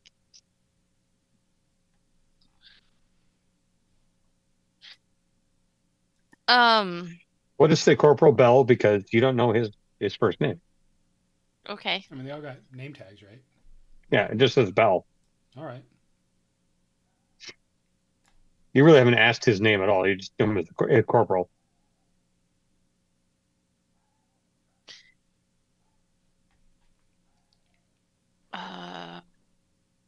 Sorry, my ADHD took me way off track.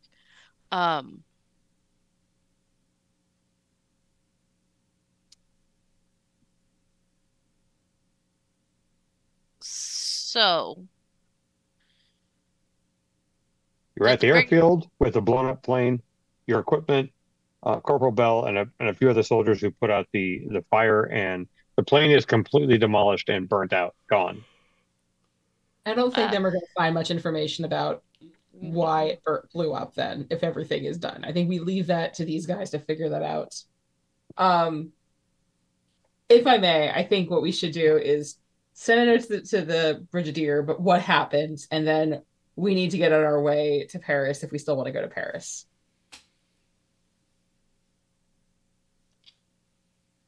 Yeah, that sounds like a plan. Okay. Personally, from this experience, maybe we should do driving through the portal thing to do that, just because clearly if we use any other thing, it may blow up. Yeah. Okay. All right. All right. So map in hand, you get Corporal Bell to drive you back to HQ. You pick up your Humvee and you drive through the portal back onto the platform. So you're going to take the Essen portal. Yeah. And which Yuki's never been through, but you guys remember you pull through it. It's a forest. It's just before dawn. Actually, no, it is dawn actually at this point. And there is no portal. The portal ring is actually there. It's part of. It's been engulfed in these rocks. You come off a little farther down these rocks, and you're in the belly of the forest. There's trees. It's really calm and peaceful. Everything is wet. But in reality, you have no idea where you are. All right, Captain. Okay. Read the stars. Well, there are no daytime. stars. It's daytime. Oh, that's right. Never mind.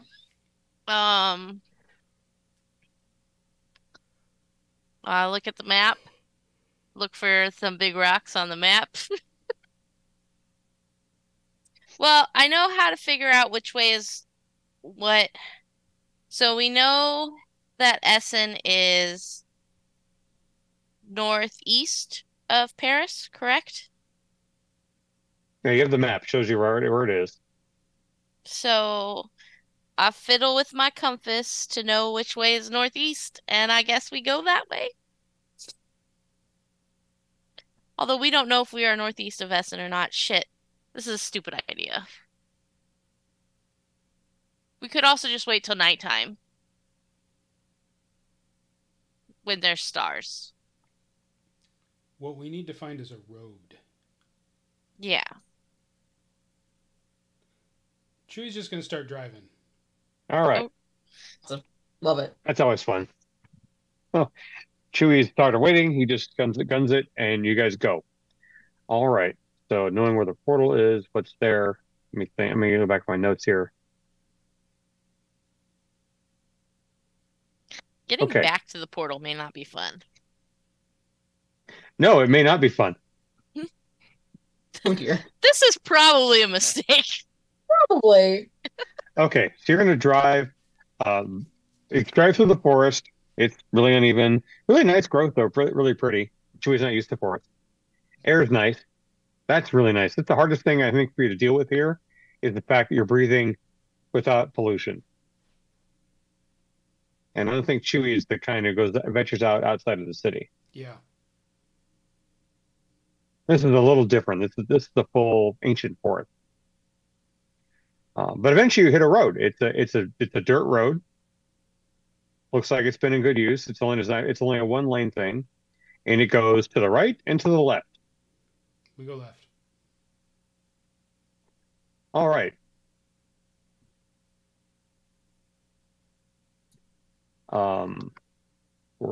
As you do that, Leslie, would you roll me a D10, please?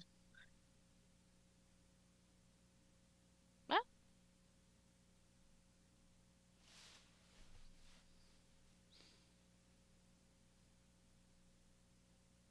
9.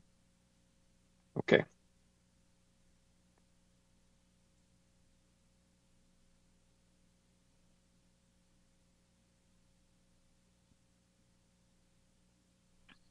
All right. So that's just from my note for later. We're gonna follow You the turn road left. until we find a sign. Tells us where we're at. I had to close that window, didn't I?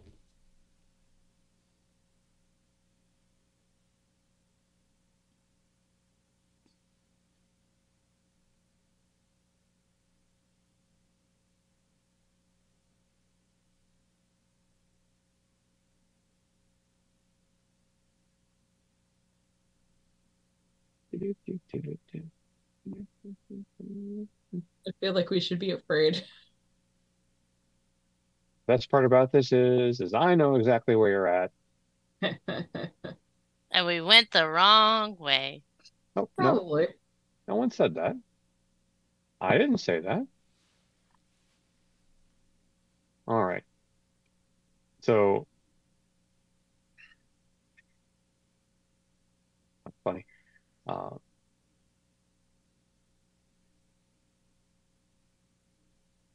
Right. So eventually you get to a sign that it lists a highway number that you don't quite understand.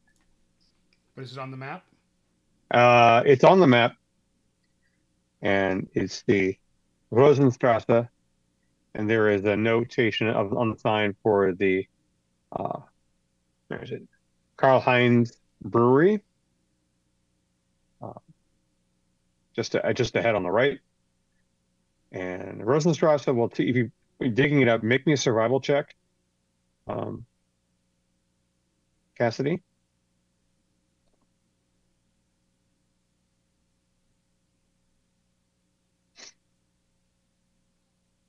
Okay, I rolled a 10, which means I roll again, right? Mm-hmm. And a 7, so 17. Survival's in education, right? Yeah. 17 plus 11, 28. All right, that's grotesque. So, yeah, you think you found Rosenstrasse, and it leads you to what would be a main highway that'll take you into Essen, going southwest. But you've got a long drive ahead of you. Yep. Even then, the highway system doesn't necessarily connect everywhere. As you're looking at the map, you have like, well, that goes here, and the highway just stops. Like, but yeah. Okay. Oh dear. I don't think. Have any of you actually been to Europe and know the highway system and how it works now? Because it's amazing, but back then, No. Only ever been to Rome. Chewy's only ever been to Arizona. Well, We've everything's been to done in circles in Antarctica. Arizona. And Antarctica. Yeah, and Antarctica, which most people have not been to. Well, so. I mean, now he's been to Turkey and he's been to England. He's been to lots of places. But before joining this crew, he had only ever been to Arizona. He visited LA once. And he drove because he wouldn't fly. I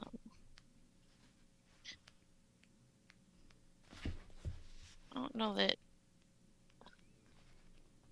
Cassidy probably has been through Europe, but I don't know that she's necessarily actually traveled Europe more as a stop at an airport in Europe.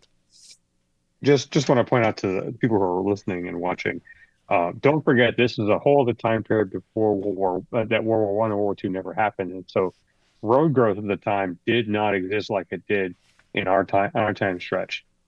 Hitler didn't build the Autobahn because he didn't. That's not the person he was. He is in this world, and no war to create all that stuff, no potential war to create all that stuff. So, a lot of the technology and growth is missing.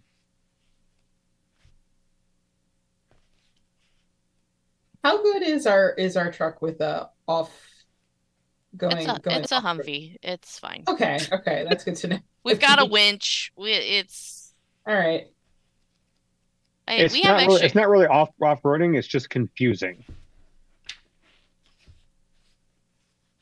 Look at roads in Great Britain and how crazy they are when you literally get into the weeds, into the hedges.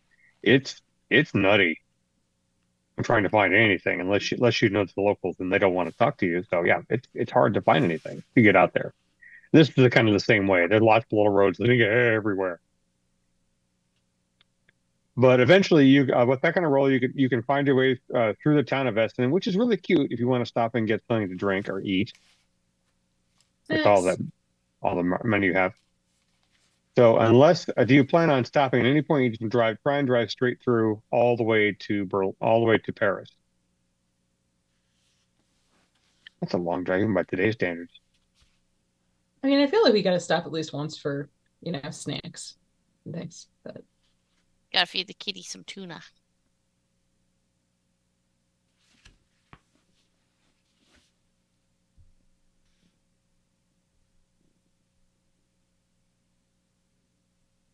But aside from that, unless we desperately need to take a pit stop to take a nap or whatnot, then probably keep going.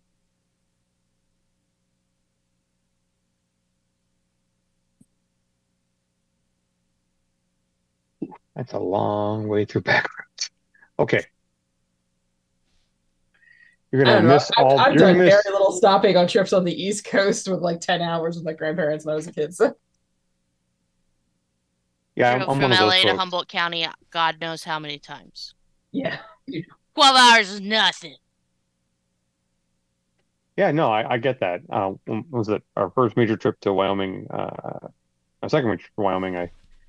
Sean and I drove from here to Durango in 17 hours. That was a long day. We made it. I don't know how I made it, but I drove for a 17-hour. It took me 15 hours plus breaks because if I didn't get out of the car, I wouldn't have legs. But anyway, yeah, it's gonna be a long drive to get there. You're gonna miss a lot of the major towns based on the map you have. So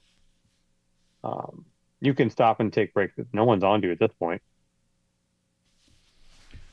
We're gonna have to get across the border into Belgium and then into France. And again, let's see, hang on. I don't think Belgium will care, but I'm pretty sure France might care. Check this.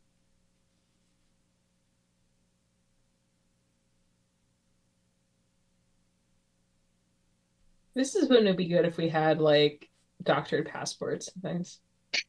Okay, so you guys slipped into Belgium, no problem. You're running the back roads there, and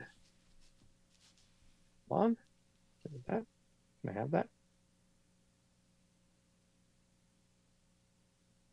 Taken this train ride before.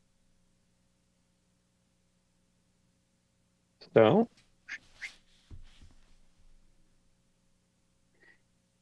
you're going to get to St. Avbert, which is pretty much the border crossing between France and Belgium. And the Belgian side don't even care about the French. They're all up in there guarding the gate glory. And really, there's nothing around you but open farmland and this massive gate on the road where they're going to stop you and check you. You can see it coming from several miles away. Can't we just blow We through probably this should gate? have forged passports before we Probably should have. Let's just blow this gate, right? Stripe style. Right through it.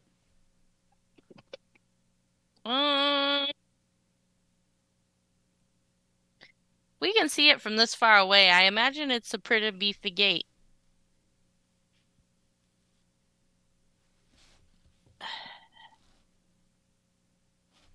I want to think of convoy now. So I crashed the gate We're doing on a 98. great big convoy. Ain't she a beautiful convoy? Okay, so you're just gonna just blow right through the gate? Is that what you? That's the only thing I heard so far. And unless somebody has a better plan, that's what Chew's doing. We don't have. We didn't think to get any documentation saying who the hell we were to go to France, did we? Nope. No. Okay, good. All right. We are good at having full formed plans. Very clearly. Shit. That's my Fringeworthy team. Plans. Fuck it. All right. So unless someone says otherwise, Chewie said he's going to blow right through the gate and just keep going. Yep. What's worse could happen?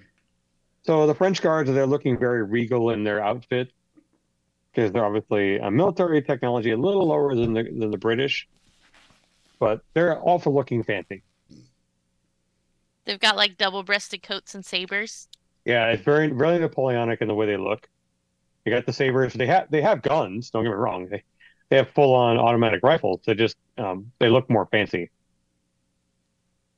And the little guard gate is down with universal stop sign Is on it like literally just an arm? It's an arm with the little danglies in front of it. Yeah. Oh, we can run that, no problem. From that, we could also, if you want to have some fun, we could like try to convince them that we're actually supposed to be here. We have diplomatic immunity. Do either of you guys speak French? No. Then I'm gonna No. bust the gate. Okay. Okay. I So mean, Chewie guns it and drives to the gate. I'm going to make me a driving roll anyway, just to be safe, because it is a gate and you are going through it. Well, I didn't roll a 1. Okay. can't go under it. Can't go around it. So you just gun it and you run the Humvee right into that, and the guys are looking at you like, all right, and they're looking at you like, what the hell is that? First of all, coming at us, because that's a vehicle they've never seen before. Yep. Shit, we're And gonna change the newspaper right now. They're screaming at you to stop, Chewie. Stop, stop. And you guys are hearing them in French. Stop, stop. Nope. And I'm as you gonna hit lay the on the gate, horn. they dive out of the way. I'm gonna lay on the horn. Just No guys. brakes! No brakes! Gerald is sitting up on the seat in between, looking. He wants to watch. He's never done this before. Well, we're in France now. Now, Boom! You go right through the gate. every road in France has to lead to Paris, right? Yes, actually, it does. And so you blow through that gate, and they actually draw their weapons and shoot at you, but it's the Humvee, so before you can hit you, you're gone. And you hear the shots, but they don't even hit the vehicle. It'd be very funny if on our way back they have literally just finished fixing the gate and we blast through it again. And they're just like, why? Chewie pulled the stripes. If y'all haven't seen Stripes, what's wrong with you? Go watch that movie. Yeah.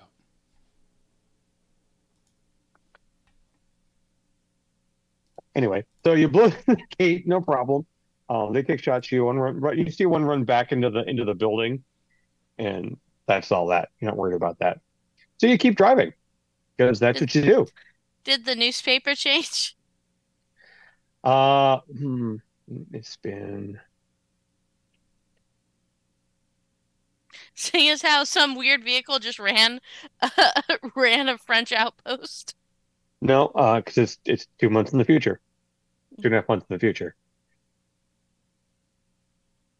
Butterfly. No, actually, there's something that would change. There's a whole article at the bottom. The part of it changes in French. Chewie's driving and wants to take a second to look at it. It reads, "Are UFOs real?"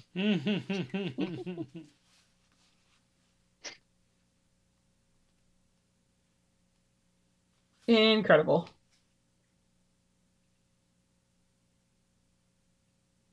So do one more check to make sure nobody dies.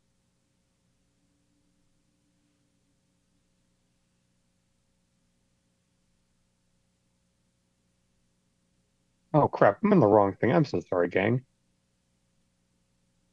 I'm on the pen and paper thing. Just rolling dice willy-nilly all through the Discord In the server. wrong place because I'm a dipshit. That's okay. I almost rolled in the meme channel earlier. And I'm paying the price for that. I rolled a 1.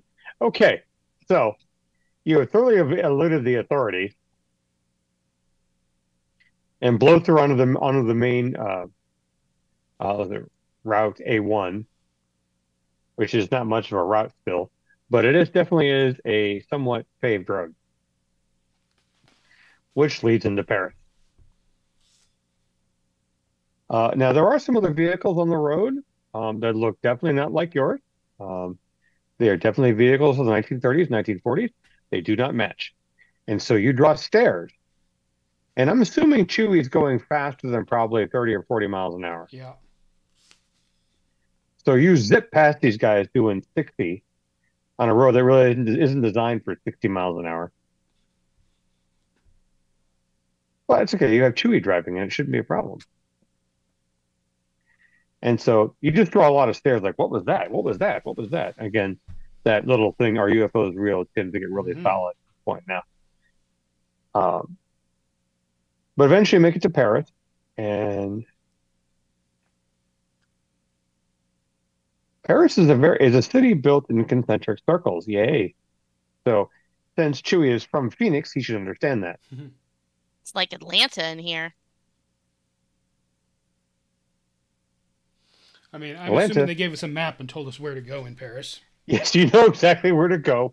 You have your documentation to give someone. He's already rung it. And I do not have a name for this guy, so I'll have him now. General Eric. Yeah, that's going to work more than once.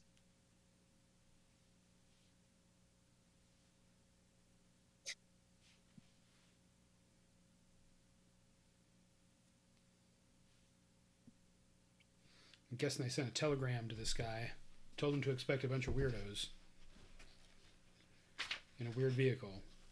Oh yeah, he's given all your descriptions, your names, so it shouldn't be a problem. And I cannot find the name that I need, and I hate to invent one. I like to do these things from history. I didn't apply for this because I'm a dipshit. Of course, I don't expect you guys to stick around doing this either. So hey, whatever. Helping our friend. Here we go. Because apparently the Brigadier General's our only friend. Kind of sad. So, Sir Ernest Bevan.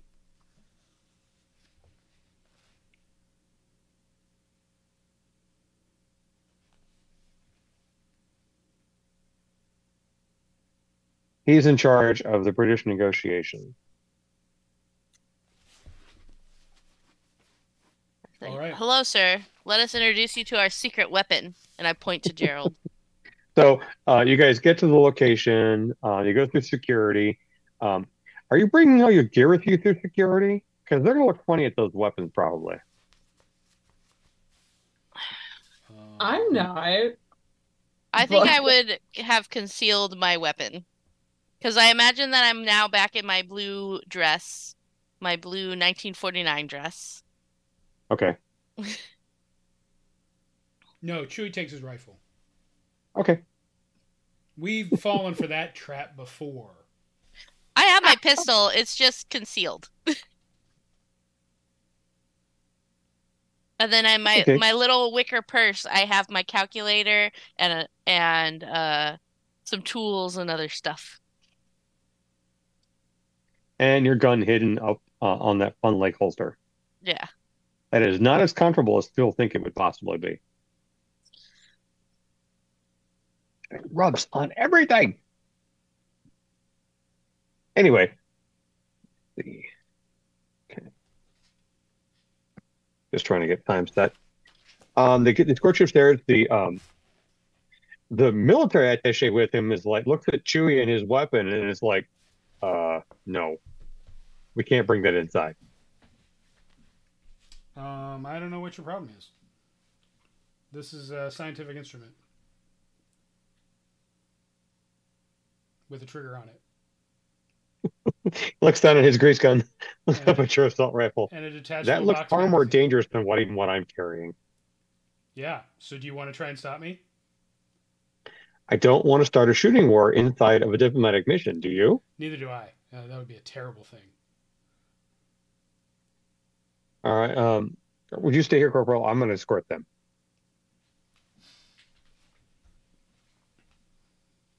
Second Lieutenant, I'm going to walk you guys upstairs to meet with Sir Bevan and bring him to his office.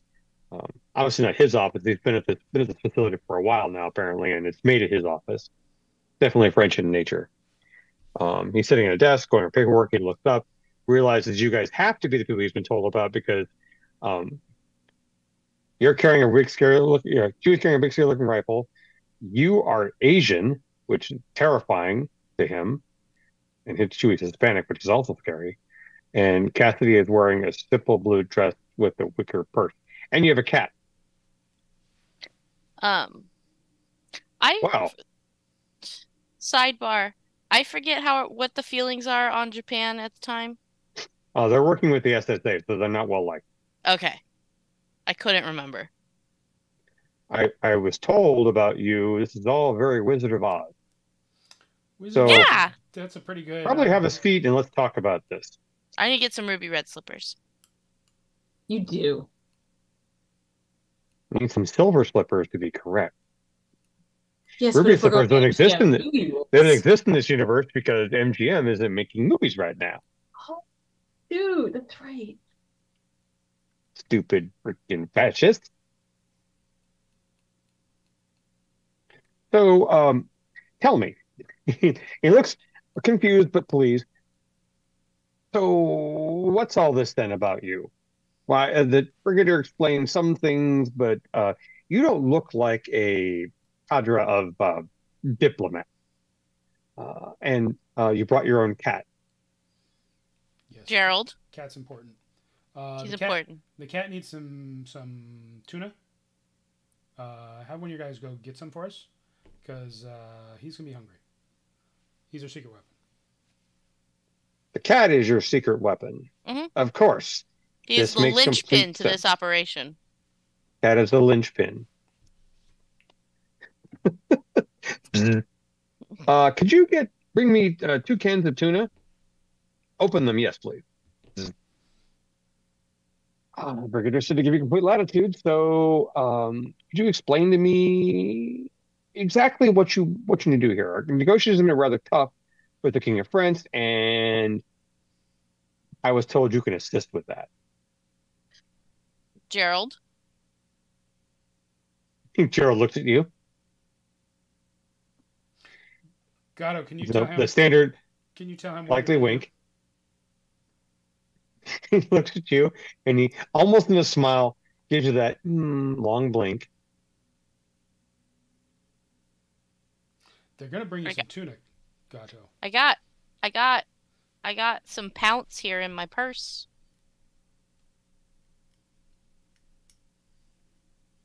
Oh, but you should explain it to him. It should be much funnier that way. We came all this way to help these people, Gato. And they're gonna be nice. Oh no, some tuna. I just think. Also, that he's listening. He's listening to Chewy meow at the cat, right? Yeah, and he's looking more and more distressed as the seconds go by. As he's watching Chewy meow at the cat, who has not said a word. Who is just saying to you guys, I think you should explain to him. It's much more fun that way.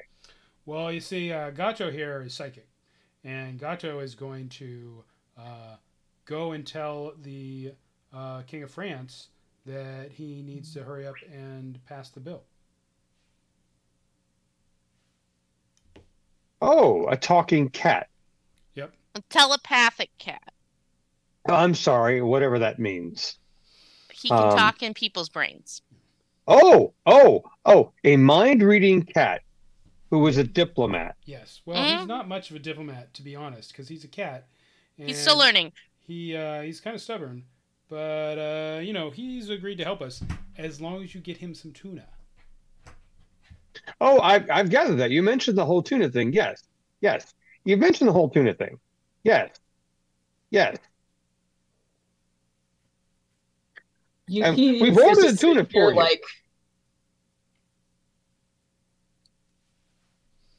I don't see what the problem here is. We get him some tuna, we give the kitty some tuna, and then he will wander into the king's. He'll wander into the king's quarters or whatever. He's the perfect spy because nobody expects a cat to be spying on them. It's almost like he's the Spanish Inquisition. He will come and help us, and then you'll get your treaty signed, and then we can go home, which is all that we really want at this point. Oh, okay. So the mind-reading talking cat is going to sneak in and going to the King of France that he has to do. Just because you're going to feed. Jill, would you have Yuki make me a human perception roll? Sure.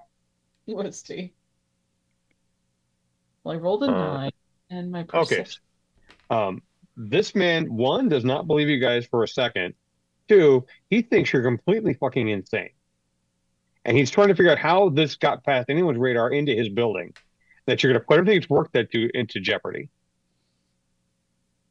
He is so incredulous. He's trying not to lose his cool. Yuki is going to grab the newspaper and just walk over and say, I know this sounds ridiculous.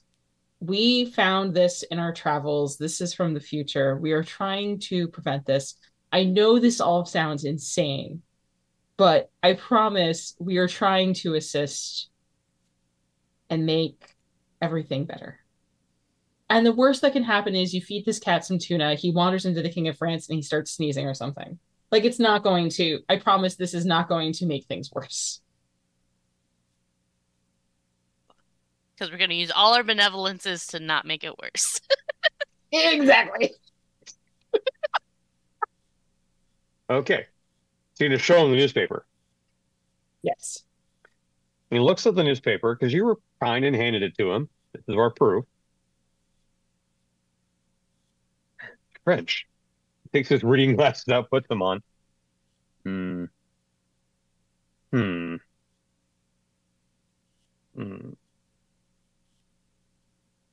Interesting. What is a UFO? Not very important in this context. Okay. We're the UFO.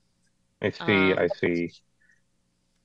I do not understand. Well, why does this? Did you have this printed up to be funny? No, this is not a laughing matter.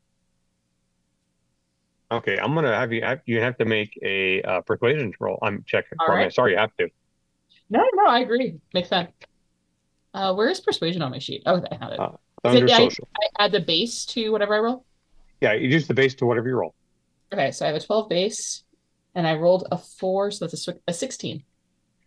Okay.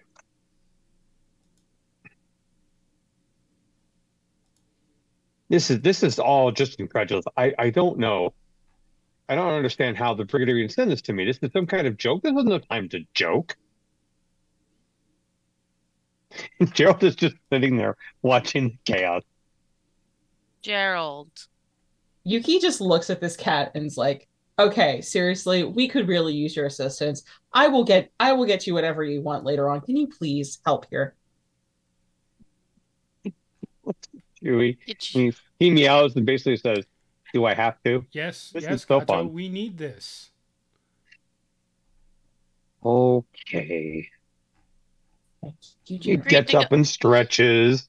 You And he agreed to go along with the plan, Gerald. Doesn't mean he can't be a cat. Slowly walks over to the desk where the man is standing, jumps up onto the desk, and puts his paw on the Sir Bevan's leg. He says in the group chat, "Hello, welcome to the group chat. I am," and Bevan stumbles back and falls over, because who wouldn't at that point? What was that? What was that? That's a new voice. Who's in this room? That's Gerald. That's me.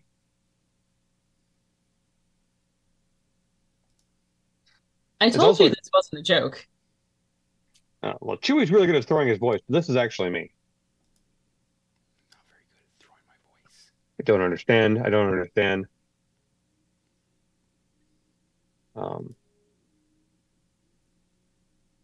So, your cat. I'm not their cat. I'm Gerald. Our yes. friend, Our friend, our Gerald, companion, our team member, associate, your associate sometimes friend, commanding team member. officer. Oh, your commanding officer is a cat. sometimes. Well, this has been a week. Okay. And you want me to feed you? Okay. You want me to feed you and let you have the run of the diplomatic wing? Yes. That's the plan. We need to put Gerald into the same room as the King of France.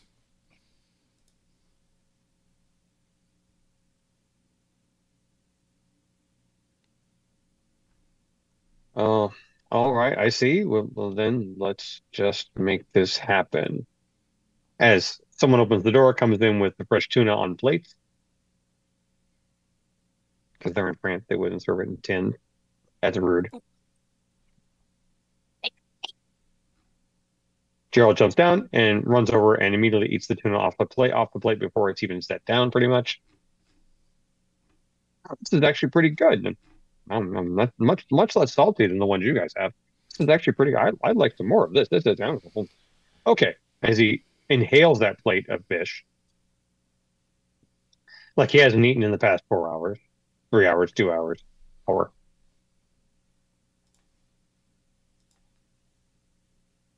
Okay, where do I have to go? Good question. What is Gerald's range on his psychic telepathy communication? You guys have only seen it within less than sight. It's really close range. Okay, just curious. Also, none of us can talk back to him telepathically, right? We always talk out loud. No, well, you can think in your head if you're in the group chat, but you can never really call out to him if he doesn't start it first. That's right, Kat. You start it first. Okay, well, just go down the hall and to the right and follow the signs. I'm sure you can read. I can read.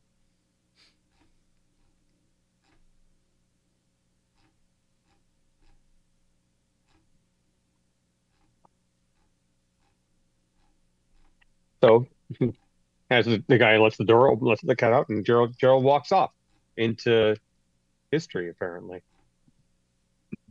Hey, Gerald. Good job, Counting on Gerald. you.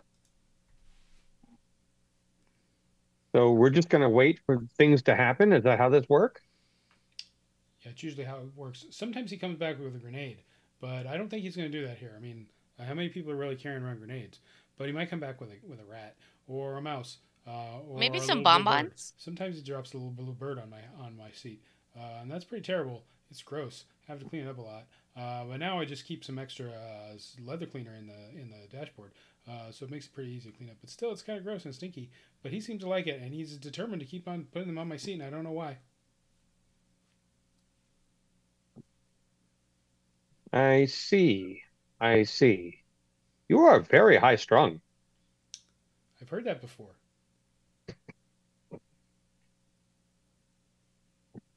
Sir Bevan, while we're waiting for Gerald, how have the negotiations been going, and what has been the hangups thus far? Well, yes. Since you're cleared for this, um, France, Spain, and Russia are who they are. Their nobility have not gotten along for more than a few centuries. Let's just say that. And despite the Chancellor's plan, which I think is a very good one, this this treaty organization he wants to build, which I think would work. I really think would work. The French king doesn't like the fact that the Spanish are involved, and the dislike of, and he believes that they're beholden to the church, and he's not, and you can see where this is going. So he doesn't trust the Spanish. And with the reports that I know we've gotten from home about the recent problem of Portugal, he may not be too far wrong. So that's definitely a problem. Right. So if that doesn't get solved, I don't know if this is going to be a thing, or if France will be a part of it, or how it's going to go. But if France backs out, then everybody else probably will back out too. And the Russians are barely holding on. Well, we'll see what happens if our little spy is able to find some more information.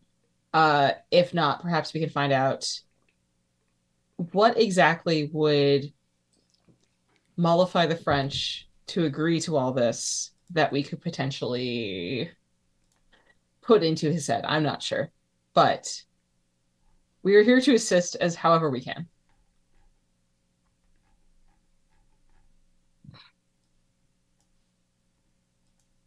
Oh, I can't hear you. Yeah, you're muted, Mike.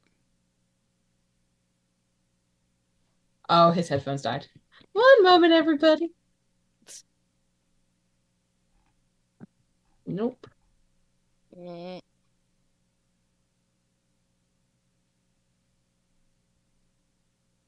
No. Technical difficulties, everyone.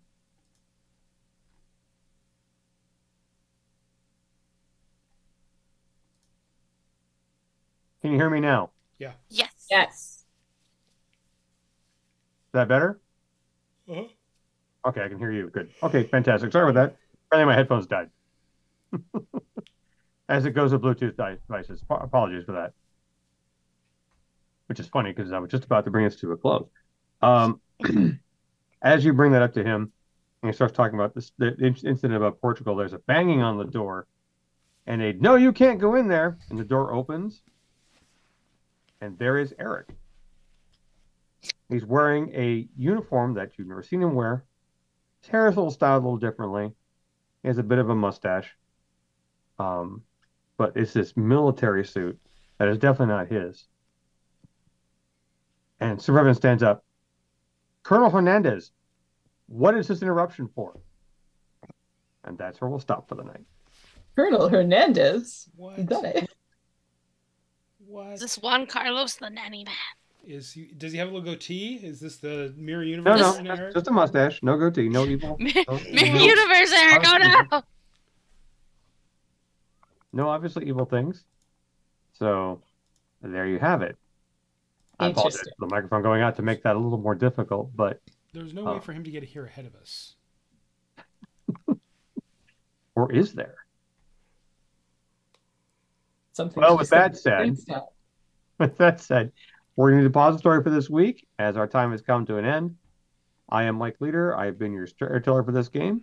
Please make sure to check out my link tree. I am posting in the chat for more information on this game and my other projects. Players, please tell us who you are and where tonight, as well as information about what you're working on right now. Leslie, Bob, and then Jill. I am Leslie. I played Captain Cassidy Wagner tonight.